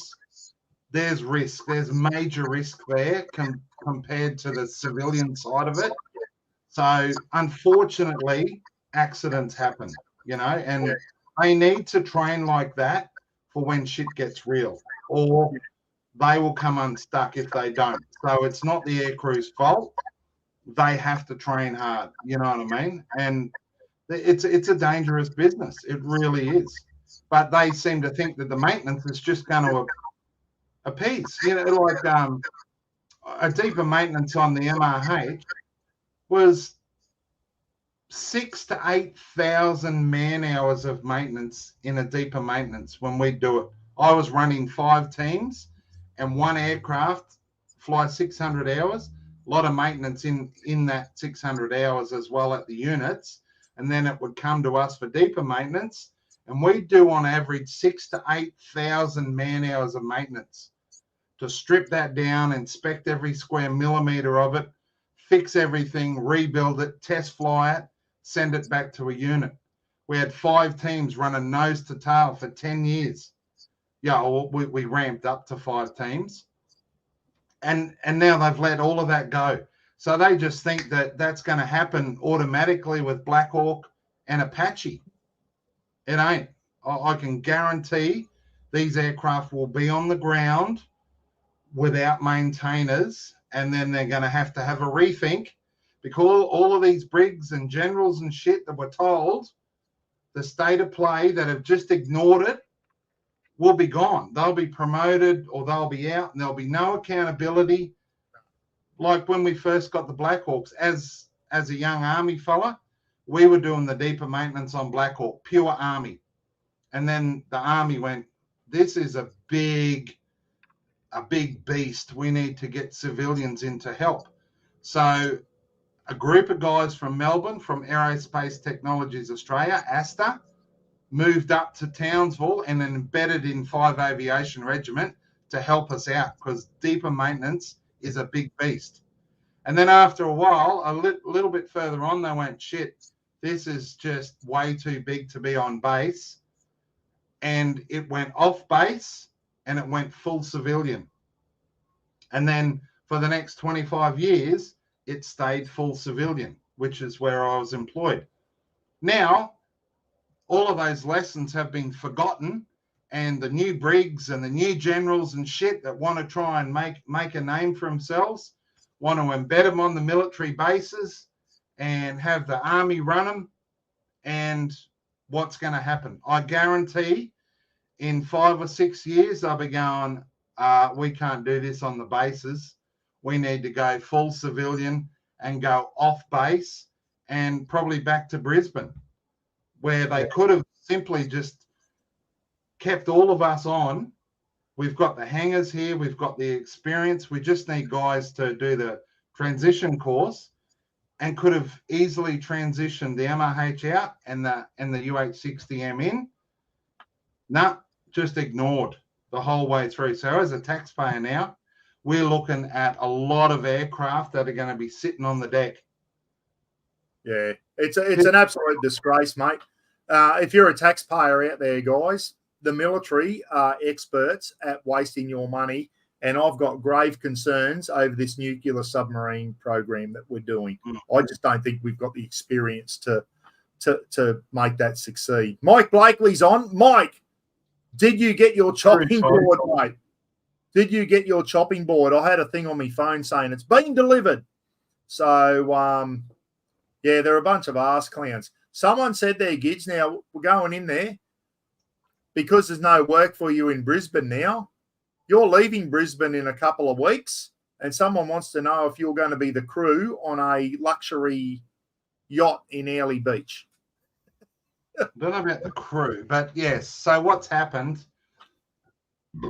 way back when I was a young fella in Townsville, I won't disclose his name, or Mick, we'll call him Mick, was running the Allen Hotel. Yeah. He was running the Allen Hotel in Townsville, and he came over to me and a couple of mates, didn't know us from a bar of soap, and said, hey, fellas, I've got to clean all the beer lines tonight. It's good for about 10 or 12 jugs that I throw away normally. You want to have a beer? We went, of course. So we've been good mates ever since, and he's mid-40s now. He owns Airlie Beach Hotel, so was heading up there at Christmas, always stop in. Didn't tell him I was going to be there, but run into him. And basically, being a publican, his health has suffered. He's whacked on a lot of weight, same as me. You know what I mean? We just need to reset. And he said, how about you come up here, stay at my pub.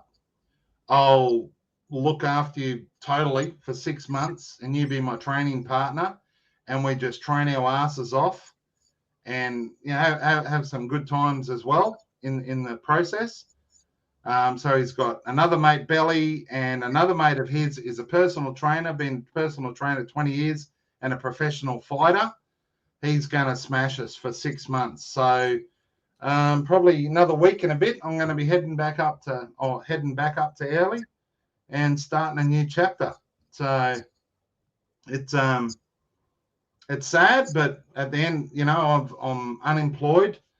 I've never been unemployed since I joined the Army at 17. Even before then, I was working. This is the first time I've ever been unemployed. And, like all my mates yesterday, I can't even get interviews because we're all the wrong side of 50. Though we've got 35, 40 years experience each, no one wants to know you because you're old. And they keep going, oh, there's no age discrimination.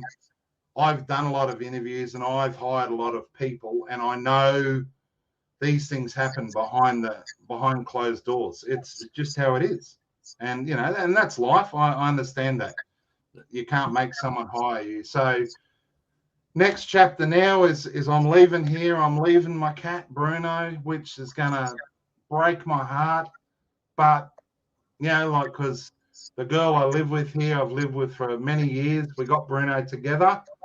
But he's very much both our cats, and he's mummy's boy more so probably than daddy's boy. And I'm gonna leave him, and it's gonna be hard, but I have to do it. I'm forced to do this. I've got an opportunity now with a good mate to better my health, to get fit again, try and, you know, kick back the years and reset, and maybe he can help me out with a new direction in life, you know, away from aviation. So the next chapter is unwritten. All it means is I need to pack up my room here in the next week, head north, and start a new life again, and see where it takes me. It's all up to me now. I've got to put in the hard work. So, you know, it is what it is. It's just a shame, Ken, and going to blow a bit of wind up your ass here, mate. It's a shame that a guy like this with so much experience, who can service a bloody Black Hawk helicopter blindfolded, and not only Ken, but 400 other guys, that their talent and their skills and their trade has just been thrown into the wind because of mismanagement by defence. It's an absolute disgrace, mate, that a guy like you, a tradesman like you, and a guy that can run a team of guys and keep $50 million helicopters in the air and get them out on time, that you're now going up and, you know, you probably end up being a barman in Airlie Beach or something. You know what I mean? It's an absolute disgrace. Like Black Hawk, I can sit there and tell you end state where these Black Hawks will end up. Mechanically, airframe wise, the UH-60M are the same. They're different blades, different exhaust system. They've got UES, it's called upturned exhaust system, where the exhaust goes up into the rotor wash, whereas the old Black Hawk, the exhaust come out to the sides through a thing called a HIRS module, hover infrared suppression system. So that dissipates the heat signature for heat-seeking weapons and shit. They're about the only differences. Mechanically, same frame. And I know it. I know nearly all of the part numbers off by heart. And you know what I mean? It's just, I'm passionate about them, but hey, if they don't want us, they don't want us. So, and just remember this conversation, guys. In a few years' time, when it's on the news that the Army can't maintain their new Apache helicopters and their Black Hawk helicopters and their Seahawks because they got no tradesmen, remember this conversation. Remember it. So, come and crash on my couch, Newy Joe. What's that, Ken? Newy Joe said, is there a discount code if you have to stay with Airlie Beach Hotel? I said, come and crash on my couch. Yeah. So the good thing about you moving to Airlie Beach, it's exciting for me, mate. Like, you know, you're going to be 3.5 hours south of Townsville. I'm 3.5 hour drive north of Townsville. Good for mum, mate. If mum's not getting any younger, mum's 82 and a half now. So she's 83 this August. So we're both a bit closer to mum. Should something happen to mum. Yeah. And, you know, at the end of the day, mate, when Nutty, and we're talking about this, when Nutty finishes at the mine one night, instead of coming home to Townsville, he can go to Airlie Beach and maybe you can do some catch-up time with your son, mate. Nutty can come to Airlie Beach and do some stuff with you, go out fishing with you and all that type of stuff. So I know I'm keen to get down and see you and maybe do a video on Mick's $9 million yacht. Yeah, bloody oath. Brett Osborne, has it got anything to do with getting rid of union members? No, mate. Army, aviation in general, military aviation, it's not a high union workforce, mate. I was never in the union, and a lot of the guys weren't. I found, not starting shit, most of the staunch union people that I've known through my 35-year career were the laziest assholes I've ever met and the biggest troublemakers. And they always had the union there to, to protect them. I'm Yeah. not saying all union are like that, but what I've seen in general was not a good thing. And majority of us aren't union. We learn our work ethic and all of that, and it's generally not a bad. It's not Airbus's fault or anything like that. It's just Army Aviation wants to go this direction, and the people in charge now all know supposedly what they're doing, and they won't listen to anyone. No. So as I said, we had 2 Airbus run MRH units. They were Airbus run, and we were running 70 to 80% serviceability and availability consistently for years. We started D Squadron or DTST up in Townsville, same sort of figures. It was just Airbus run.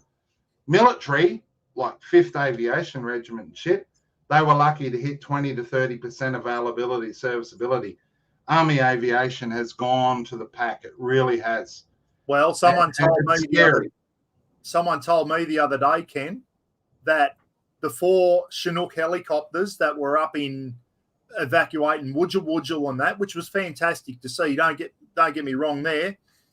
I think they've got someone sent me a message, and he's in the know at 5 Aviation Regiment. He said, mate, they're the only 4 Chinooks we could get off the ground to go up and help with the cyclone relief and the flooding relief, because 4 out of 14 could get in the air. The rest were grounded because of maintenance and that. It sounds about right, mate. And well, lack of maintenance. Like yeah. Aircraft in general take a lot of maintenance. You know what I mean? And rightly so. These things need to be safe. They're carrying our troops. Yeah. You know what I mean? They need to be safe for our troops to fly in. Yeah, absolutely. The MRH had a lot of maintenance policy issues. It was too over the top, but the aircraft itself was very safe, but very maintenance intensive. Black Hawk is a lot simpler, but still, and Chinook, but still, they need the people to do the work. You can't get Joe Bloggs who worked at a bakery to come and fix helicopters. Yeah. It takes years and years and years to be proficient just as a tradesperson, let alone a trade supervisor. Oh, they're not called trade supervisor and independent inspectors anymore. They're task sign-off, support staff, error capture. But that takes to get up to like error capture, you're talking 10 plus years. You know, at least. And they're just throwing that away. Yeah. Hey, Toddy Higginson here, Ken. I'm sure there's rescue helicopters around the Airlie Beach area. Can you get into fire rescue choppers, maybe? That's civilian. There's 2 different. There's CASA, Civil Aviation Safety Authority, and DASA, Defence Aviation Safety Authority. And we've sort of come into alignment with CASA, but we can't cross over. Like, they've got their LAMEs, licensed aircraft mechanical engineers, and we're military aircraft licenses. We have MEMLs, we call them, military aircraft maintenance licenses. I think that the whole idea down the track was you could cross-pollinate, but we were told a couple of years back that'll never happen because the civvies don't want to lose people to military, and the military don't want to lose people to civvies. So they run parallel, and so I can't just go across. I can go across as a tradie, but not as a lamey type thing. You've got to do a lot of work. Same with, I've had lamies come across to Airbus and work on the MRH going, oh, I've had 20 years on helicopters. Means shit in the military world, mate. You know what I mean? You've got to go through. We have to do risk assessments and a lot of training and type courses and then journals and work for a couple of years at least. You can be signed up under a risk assessment as a tradie, trade sign-off. But to become any further than that, it's years and years and years to come across as a lamey into the military world, or vice versa. Adam Arnold, Ken, read that one. How much training and maintenance will Americans provide for the Black Hawk in introduction? There is some guys at Oakey now, mate, that have gone across. They're Lockheed guys. A few of them come across were, I won't say poached, but they came from Airbus across to Lockheed. They've gone across and done the training. So they're now at Oakey at Rams, Ramey Aircraft Maintenance School. And it'll be, I think it's a 7-week type course that Lockheed will run at Rams at Oakey. And that's, yeah, and then it all depends on your experience. Like me, probably have to do the course, but I've already got my Black Hawk license. You just have to do the UH-60M. But guys that have never touched it, it all depends on your experience. If it's newer guys, it's going to be years and years. Buzz Burrow, how are you, mate? Should ask for a FOI off the defence about how many Chinooks have not been put together since they were bought new. Yeah, I heard that too, Buzz. I don't know the stats and all of that, mate, but yeah, I've heard a lot of rumours about that as well. Good to see you, mate. Happy New Year. Buzz is in the same trade as Ken, guys. Yeah. Hey, Buzz, how are you, mate? One of Ken's good he's avionics, I'm mechanical, but Buzz is one of the better operators I've ever met in that trade stream. Buzz is an avionics. As I said, there's airframe engines, and then there's the avionics side of things. Buzz is in the avionics. So how many Chinooks are not being put together since they were bought new? Probably got brand new Chinooks sitting there, guys, that couldn't go up and help North Queenslanders in the floods because they haven't been put together yet. There's a lot of stuff going on in defence, and it gets held back by the media, and it is friggin' disgusting. I tell you now, some of the stuff that we just don't hear about is bullshit. And I'll tell you now, the loss of 4. About 4 from what he's heard, and that's what I heard as well, Buzz. That's the number I heard, which is bloody terrible, mate. And I heard the same about Seahawk. Like one of the boys from work who's ex-Navy heard the same about the new Romeo Seahawks. There's quite a few that aren't working, that are still new, that haven't gone into the air. So, Freddie Osborne, watch out for white pointers at the Early Beach Lagoon. I'll be watching for them, not out for them. Yeah.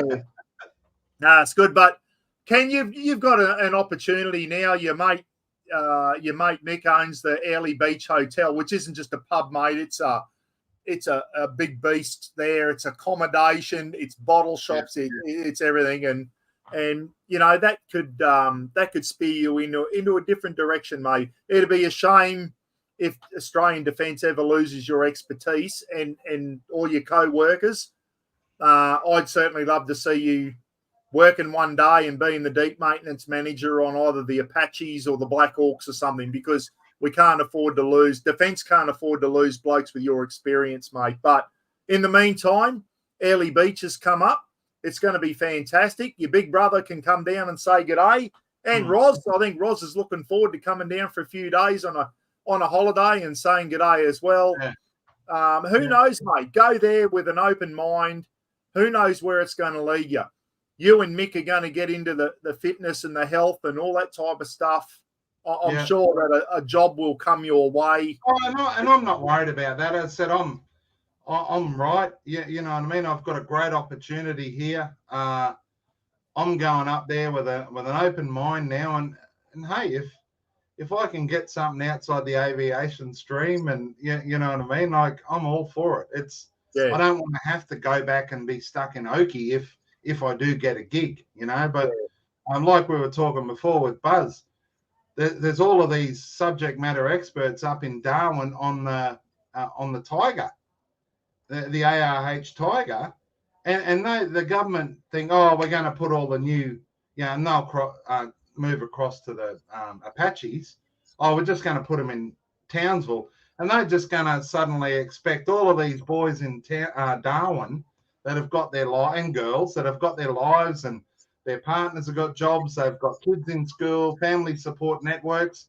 They just all think they're magically going to uproot and move to Townsville. And I tell you what, I don't know the stats, but I would guarantee that it's not a high percentage of the boys and girls up in Darwin that are just going to uproot and move to Townsville to appease the army. No, so that's another thing. Yeah. Terry G's off the bed. Have a good nap. Terry's going out to the bloody out to the caravan, I'd say, to have his nana nap. Hey, yeah, the Oliver family. with the army maintenance, what's going to happen there? It looks like the subcontractor to another big business. I know defence is a disgrace at the moment. It really is. All I'll say to you guys is let's hope we never have to go to war because Buzz goes, I reckon I might know. Yeah, I reckon he might. I reckon there's been a lot of talk about the moving of 1st Aviation Regiment to Townsville, and it's like, I said that to the Major General when he talked to us here. I said, sir, you're talking like, all of these people are going to move to Oakey, and these people will move to Sydney, and these people will move to Townsville to appease you. I said, we've had a chat here, and at least 97, 98% of the people in Brisbane have they're not moving from Brisbane at all. To Sydney, and especially to go to Sydney, where the cost of living... Or Oakey, when their wives or their husbands have got, like I said, they've got jobs, they've got families here, they've got houses. People aren't going to uproot. They're just going to lose them. And that's why we were pushing to try and keep the deeper maintenance, something in Brisbane to keep us all here. But they just went, nah, and gone. You're all going to the Four Winds, mate. You're up the Ellie Beach to bloody... And I'm very lucky. I'm very thankful to my mate, you know what I mean? And I'm blessed that I've got this opportunity to go up and stay in one of the best hotels in Australia. I'm not just saying that. Turnover-wise, it's number one in Australia. And you know what I mean? And to just be looked after and trained and get out on his jet skis and his yacht, and you know what I mean? And just look after the mental health as well as drop some weight, you know what I mean? And worry about the physical side of it. Australia's lost a skilled man in defence, but you'll be in your Speedos in paradise. I don't think it'll be a while till I get in my Speedos, John. I don't think that would be a scary sight, seeing a silverback gorilla in some budgie smugglers. Let me tell you. Anyway, mate, it's exciting for you. I hope it all works out for you. I'm sure it will. It's going to be good to have you closer to home. You're only a day's, a bloody 7-hour drive, 8-hour drive for me, just a bloody 8 in the morning down there at 4 o'clock in the afternoon. Me and Roz can come down and see you. Your son can come and see you. You're only 3.5 hours away from Mum and Nongy and Nutty, and you're closer to home, mate. So you're out of the rat race at Brisbane. And it'd be good. I can get up and drive Nutty's new Raptor. Looking forward to that. I reckon he might wake up one morning and the BT50 will be in the driveway. He'll go, where's me Raptor? Uncle Paul's got it. Not right. Toddy, without America, we're stuffed. Exactly right. Without the Yanks, we are nothing. And they reckon the other day, Elbow, I'm going to go on a rant now, guys. You know what's happening in the Red Sea? Civilian shipping is getting drones and bloody all this, the Houthi rebels and all that type of stuff. And half of Australia going, oh, it's not our problem. Yes, it is. Some of those ships coming through that Red Sea eventually get down here to Australia with stuff that we expect, because we import a lot of stuff down here.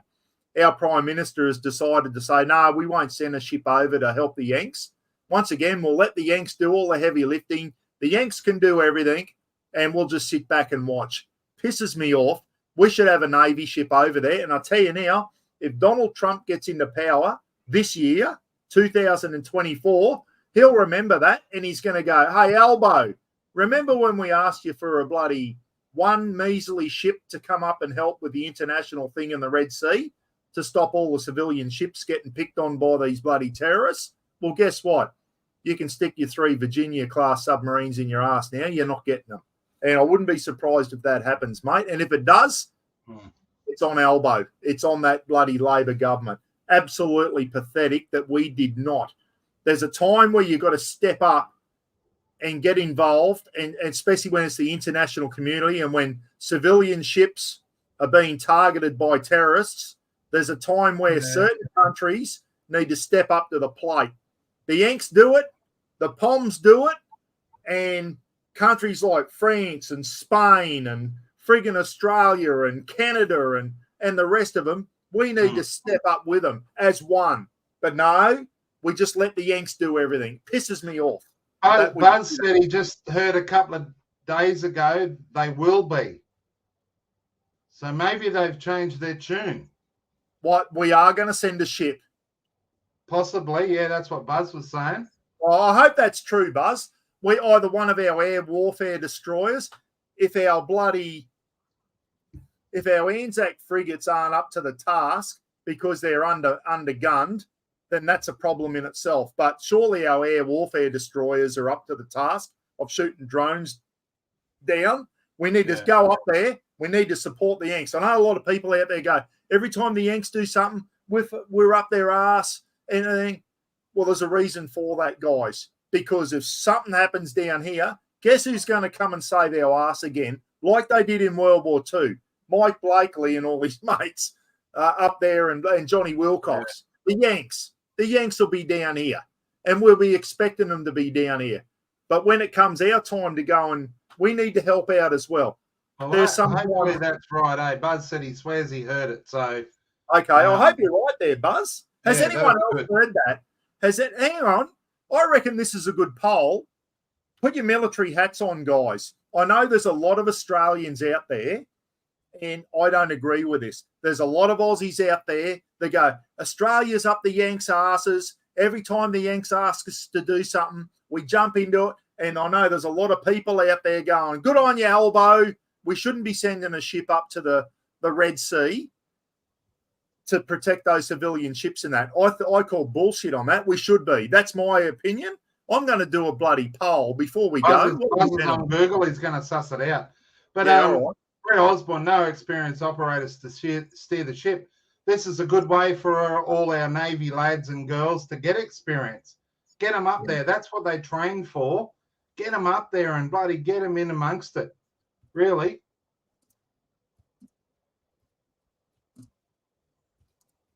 I'm sure the Yanks could supply us missiles, Mr. Bullet, surely, if we don't have enough ourselves. We've got them, mate. We've got them. We're not that useless.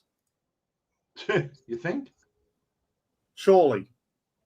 Here we go. Should we be sending a ship to the Red Sea, guys? Last poll of the night. We'll wrap it up soon. We'll go to 2 hours and then we'll call it quits. And this is another. When we were in the army, Ken, Buzz just said it's sending Navy personnel, not a ship. They might have to tread water out there. We're sending a dozen people 1,000 kilometres away to sit in some air-conditioned office and that's our contribution. Bullshit. When civilian ships are being targeted by terrorists and the items that those ships are carrying, all container ships and all that, well, some of that stuff's heading for Australia as import stuff. Yeah. Okay, comes down through the Suez Canal, Red Sea, and then eventually some of that stuff's heading our way, guys, from Europe. That's how we import stuff by sea, down through the Suez Canal, Red Sea. It's getting down the bottom of the Red Sea, and the Houthi rebels are sending drones and drone boats and friggin' landing helicopters on ships and taking over the ships. Well, you probably saw that on the news. The Yanks are over there putting a stop to it, and they're sinking. They're getting stuck into them. This is where Australia needs to stand up and go, no, we're not going to have some pissant little country like Yemen with their terrorists dictate to the Western world and the rest of not just the Western world, but the world that, and stop the shipping lanes and all that. Absolute bullshit. We'd expect the Yanks and everything to come down and help us if China was stopping our shipping lanes from operating. So, you can't have your cake and eat it too. There's times where our military has got to step up and the government needs to go, we're sending a ship up there. And as you said, Ken, good experience for our air warfare destroyers. Here's another good point talking about another thing Buzz brought up. I read the other day, some of them will get their 50K retention that just got out in the news. $50,000 to stay another 3 years in defence. Like, surely they need to look at the conditions within the defence to try and retain people rather than paying people 50K to stay for 3 years. Well, you know what I mean? Am I wrong?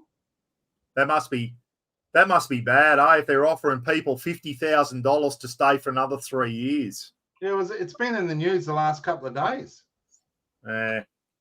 We got problems in this country. Personnel. We got problems in this country, and it comes down the Chief of Defence Force is a woke piece of shit.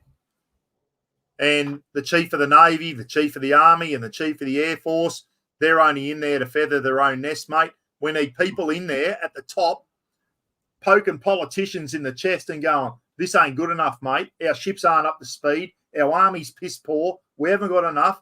We need to start bloody ramping it up a bit. And blokes like Andrew Hastie, Phil Thompson, and all those other guys have got to start chest poking. Yeah, but what have they achieved? Seriously. Nothing. I've talked to Phil Thompson a bit, and all of these politicians, they piss me off.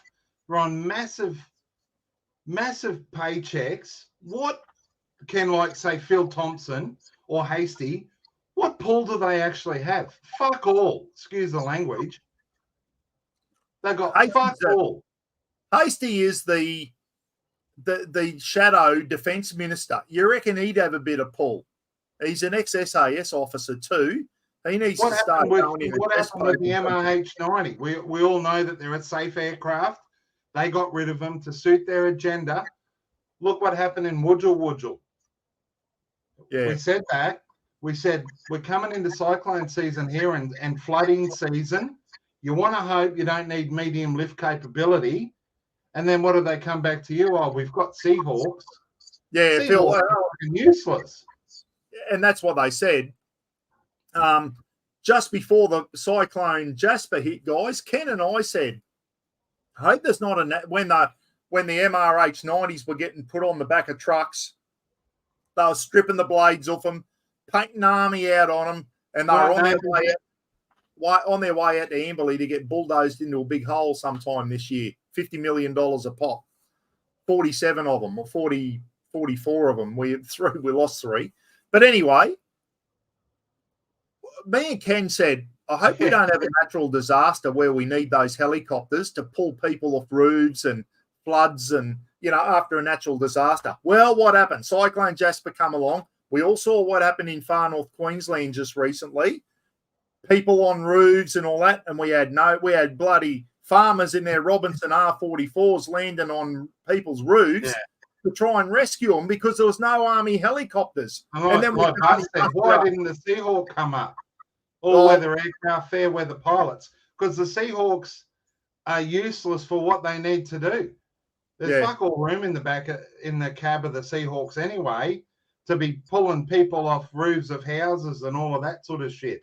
I said to Phil Thompson, Ken, I said, where's all our medium lift? Oh, we've got medium lift capabilities. We've got 24 Seahawks, which are either getting maintained at the moment or they're on the back of Navy ships and they're kitted out for submarine warfare. Yes. So they're not kitted up for search and rescue where you can land. Just his come back to cover his ass. Yeah, I know. Shit. He didn't even know about MRH being disposed of. Why don't they sell them? But, mate, you're in the know. You're a federal politician. You should know this shit. Surely you speak about it at Parliament. No. Absolutely ridiculous. No idea. He's just there collecting a paycheck and doesn't want to fucking ruffle any feathers because he doesn't want to jeopardize that big fat paycheck like all of them. Yeah, and that's why they're only in it for themselves, mate. We all know that. Vote 1, Mr. Buckaroony for Prime Minister, Queensland Premier, Defence Minister. Here we go. Should we be sending a ship to the Red Sea? 90% on here said yes. Yeah. 90% said yes. Who's this? Who's that? Brad and Mary Howell. Whenever anyone criticises Elbow, Nick, what? Hang on. Tony Taylor. I think that's Squizzy Taylor. Used to work with. I'll read that message later. Brad, I'd bloody. Ashley Barnett. Jackie Lambie was right when she said they need to clean out of defence from the top down. It was good to see her getting stuck into Chief of Defence last year in Senate estimates. But what's going to come of it? Nothing. No one's going to do anything. No. Vote me. When I get in, the first 4 people getting sacked will be the Chief of Defence Force and the Chief of the Army, Chief of Defence Force, Chief of Navy, and the Chief of the Air Force. Because no disrespect here, big brother, but you probably couldn't. You'd struggle to run the fucking Serena Council, let alone the country. I'd have a crack. I've told everyone I'd have a crack for a week. I'd sack everyone and then disappear and just go before. Soon as things get the heat gets a bit too much in the kitchen, I'm out of there. But before I do, I'll sack everyone. Anyone I don't like, I'm going to sack them. I'm going to be like Trumpy, sack everyone, clear the swamp or whatever he said he was going to do. But it does. Defence needs a clean out, guys. They're a dreadful waste of your taxpayers' money. I've seen it firsthand when I was in the army. The wastage. Mark Lavelle goes, hashtag Serena Shambles. Me, and you know what? You know who'd be me deputy mayor in Serena? Kane Higgins. Kane be me deputy mayor in Serena there. We need Pauline Hanson. Pauline's got some good ideas. She's got no idea how to implement it, but Toddy. Oh, Pauline. I like Pauline. She's a bit of a diddly donk, but isn't she? But it's like anything. If you're outspoken, Buzz is one of them. Mate of mine, Jono. You know what I mean? If you're outspoken, you just don't go anywhere in this world. You really don't. Like you don't, and that's true. Shut down. Being serious now, mate. If you are outspoken, you get shut down. And even though if I got into politics, 90% of the people would agree with some of the stuff I say, but that 10% in this woke society we live in now has got the power to shut you down, mate. And that's what sucks. The minority can shut you down. And that's what we live in now. Before we go, we all know a bloke called Dana White. He runs the UFC, the Ultimate Fighter. You know Dana White, who runs the UFC? They were interviewing him the other night. He's American, obviously. And Dana White said, without the swearing, he said, if we are relying on this new generation of Americans to defend this country, we are in deep shit. He said, this country is as woke as you know what.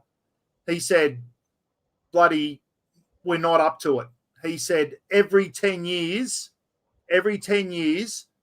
each generation gets softer and softer and softer. And we all know how hard our grandfather probably was, Ken. We never met him. He was a light horseman and fought in combat against the Turks over in the Middle East. Our uncles fought in New Guinea and the Middle East and Tobruk and places like that, mate. And then we like to think we're pretty tough. But you can see how it gets watered down. It gets watered down. And then our kids and then their kids and that. Dana White said, every 10 years, the new generation gets weaker and weak. He's talking about the Western world. He is on the money. Mike Blakely, if you're still watching, mate, that was concerning. And I know Australia's the same now, mate. We're in deep shit. If we get into a big stoush now, people, we are in deep shit. We really are. Don't rely on we're living on reputation of our Anzacs and our soldiers who did the Kokoda Trail and all that. Don't expect that anymore. I don't think it's going to happen. Blackers goes, woke is going to run out of steam because people are getting sick of it. Dead set, yeah. Yeah, Blackers, I agree, mate. Hopefully they get stamped out.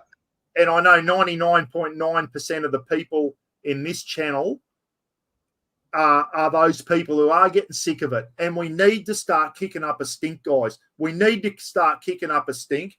And if we've got woke politicians in there, we need to piss them off when it comes to election time. We need to show them.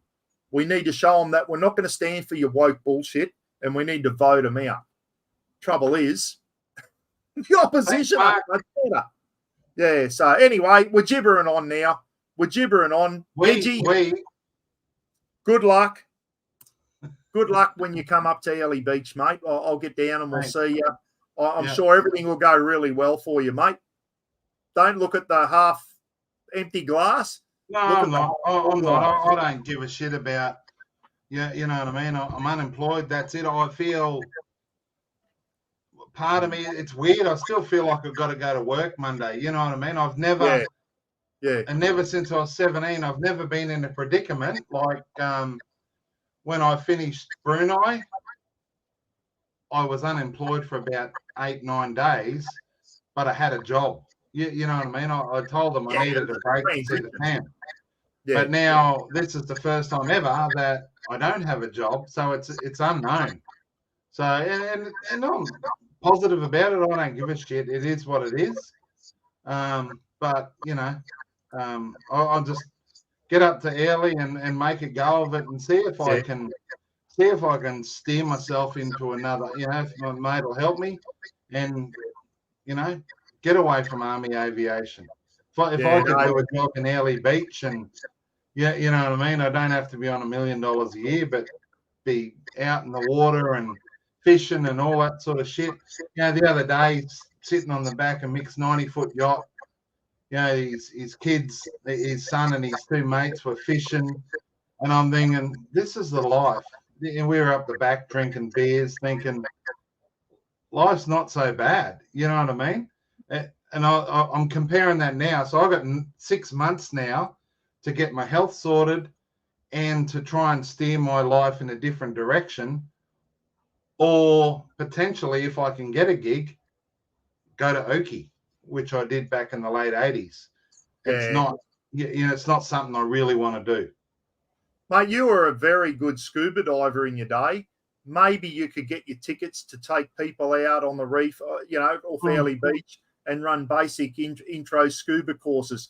Just think outside the box, mate. You've got the skills there to do that. You used to love your scuba diving. Maybe that's something when you get a bit your fitness back, something you can get back into, mate. You know, Gidgee, it's going to bring a lot. You know what I mean? Like the getting fit, losing some weight. That's going to bring a lot of more opportunity for me. You know, so it's up to me now. I've got to pull my finger out of my ass, get up there, and there's 4 of us that are working together. And I'm very confident that we're going to make this happen. And, you know, we're going to work hard and, you know, we're still going to have some good times, but we're going to work our asses off. And it's up to me and it's up to Mick and it's up to Belly and this other lad to make sure we make it happen, you know. Next week, I was going to put the boat in the water. Someone asked me about the boat the other day. My electric trim and tilt starting to play up a bit, guys. It works 99% of it. Every now and then the engine won't go up. So they said it could be one of the relays on the way out. Going to get that sorted, get the bearings on the trailer. So don't be surprised if I turn up with Raffaroo, the Quintrex Renegade, down at Early Beach, mate. We go out and go for a fish at Early Beach and do some clips down there. It's going to be absolutely fantastic. Newy Joe, Phil Ward saying, are you going to Goombara next year? Yes. Yeah, I'll be going. Well, we'll be there with bells on, mate. We will be there with bells on at Goombara. So anyone going to the Legends Camp at down near Allara, Warwick, in not next year, this year. Steve Fuller said he kept saying next year. It's not. It's this year. 9th, 10th, and 11th of August, I think it is, Ken. We're going to be there. We're going to get in a little bit early, mate. And on the Friday night, you, me, and Roz are doing a big cook-up. We're doing coconut curry. Roz is out there going, hey, put me into it. Coconut curry chicken. We're going to do 2 massive batches, a coconut curry chicken and a famous Gidgee Gorilla green Thai curry chicken, which everyone loved at Harvey Bay. Big thing of rice. And I think Tommy Oliver is also going to be cooking on the Friday night. I'm not sure what Tommy's doing, lamb shanks or something like that. So Tommy Oliver's going to be doing some catering on the Friday night, which is the... I'm sure Tommy was helping me, wasn't he, last time? Who's that? Tommy Oliver, wasn't he helping me? He was in there, mate. He was bloody thing. And we might have to bring back Russ Longson's famous bush donuts. What do you reckon? If we can, we might have to bring out the bush donuts at Goombara. Yeah, they're good. If you haven't seen that, guys, how good are they? 2 bits of bread with jam in the middle. So you put a heap of jam, like good, generous spread of jam, 2 bits of bread together, cut the crust off, cut it into 4 triangles, make up a nice batter, put the triangles into the batter and deep fry them. Once the batter's golden brown, pull them out, drain them off, put them on a tray of sugar with some cinnamon through it, like a donut mixture. So sugar and cinnamon, put it through there. Russ's Bush Donuts, how good were they at Harvey Bay, Ken? They went apeshit. We could not keep them up to people.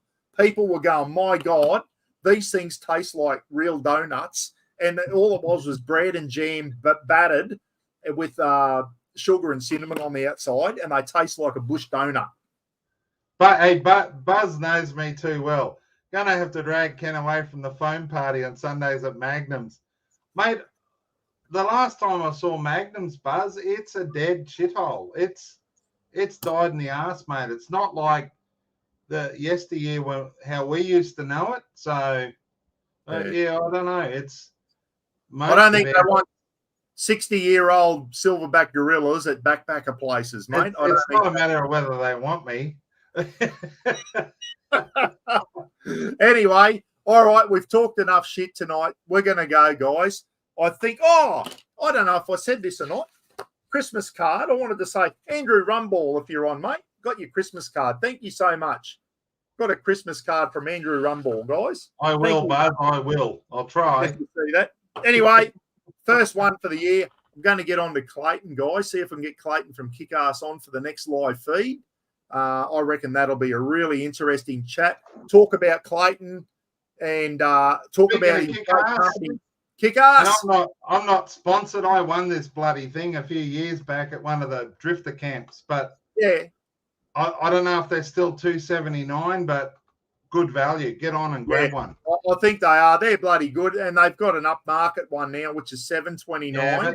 Yeah, unless you're trying to power a fucking suburb, I don't know why you'd go past the $279 one. I really don't. For just charging phones and running a light and charging your bloody. That's mate. When we're out camping, that's all you need to do. Charge your phone, charge a battery or whatever. That little thing you got there is ideal, mate. It just does everything you need it to do. The old Kick-Ass. Anyway, Tofty's on. Good night, Tofty. And that's another guy I want to have on. Tofty. Tofty's always good for a chat. And we'll have a chat about Zone RV and how Tofty's going. I mean, speaking of Tofty's done a lot of different jobs now, and Zone RV, I know they're doing a lot of different stuff now. So, Tofty, if you want, mate, we'll have you on for a live feed one Saturday night or a Sunday morning and have a good chat there too. Everyone loves to hear all your stories, mate. It'll be good. Blackers, thanks for coming on, mate. Thank you so much. Hey, thanks Paul, for everyone who's been on. Did you ascertain with Mike whether it's Blackley or Blakely? No. Is Mike still on? Yeah. That's what I just asked you, dickhead. There he is there. Mike Blackley, or is it I was Blakely? talking to Ken the other day, Mike, and for years now, I've been saying Mike Blakely. But is it Mike Blackley, as in the colour? Mike, I'm sorry if I've been mispronouncing your name. I do apologise, mate. I've been saying Mike Blakely, which should probably Blakeley. I'm thinking it's Blackley. Let us know, mate, if it's Blackley. If you, Mr. P's telling me to get on. Mike, before I go, I'm going to go, mate. Mike, can you just say if it's Blackley? Can you just type Black in there, mate? I'll know to pronounce your name right from now on. I've only been pronouncing it incorrectly for the last 3 years. Is it just type Blake for Blake or Black for Black? And that's what sounds like Lake. Oh, I was right. Sounds like Lake, Mike Blakely. So I was right. I've been getting it right the whole time. Thanks, Mike. And before I go, did you get your chopping board? I didn't see if you said that. My phone said that your chopping board had arrived, mate. Your Rafa chopping board. So and it's Shoo-Roo. SHOOROO. Doesn't work. There was no significant difference in the number of kangaroos hit by vehicles with or without whistles. So there you go. There you go. I don't know. They're only $5. It's better. I don't know. If they work, put them on. If they don't, well, who cares? They're only $5. Not like you're spending $50. $5. I drove 13 years at night coming back from work, guys, and never hit a kangaroo in my little Mazda 2, and I ran them the whole time. So, I don't know. Send a pair to Mike. I'm pretty sure that he'll vouch for him in about 10 years' time, saying that he's never hit a roo. My God, I've never hit a kangaroo yet, Buck, in 10 years' time, because USA does not have kangaroos. I've hit bears and moose. Mike got the Rafa chopping board. Good stuff, mate. Thank you so much. All right. Thanks, Ken. See you in a couple of weeks, mate, up at Early Beach. We'll get down. We'll say good day. Good luck on your new. I know it's a bit daunting, mate, not getting up on Monday morning and having a job to go to. But this is a new chapter in your life. Make the most of it, mate. Make the most of it. Yeah. Thanks for everyone. Thanks for your best wishes and all of that. I'll be right. I'll crack on. Might stay in Harvey Bay maybe for a night.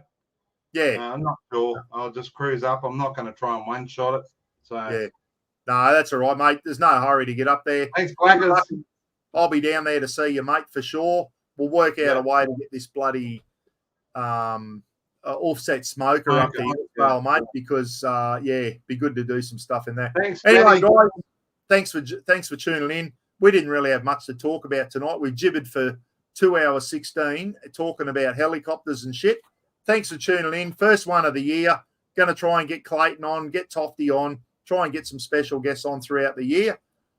I am going to get out and do a few bloody videos soon. Want to get out, video the new camper trailer they've got of Steve Fuller, guys. Do some clips on that.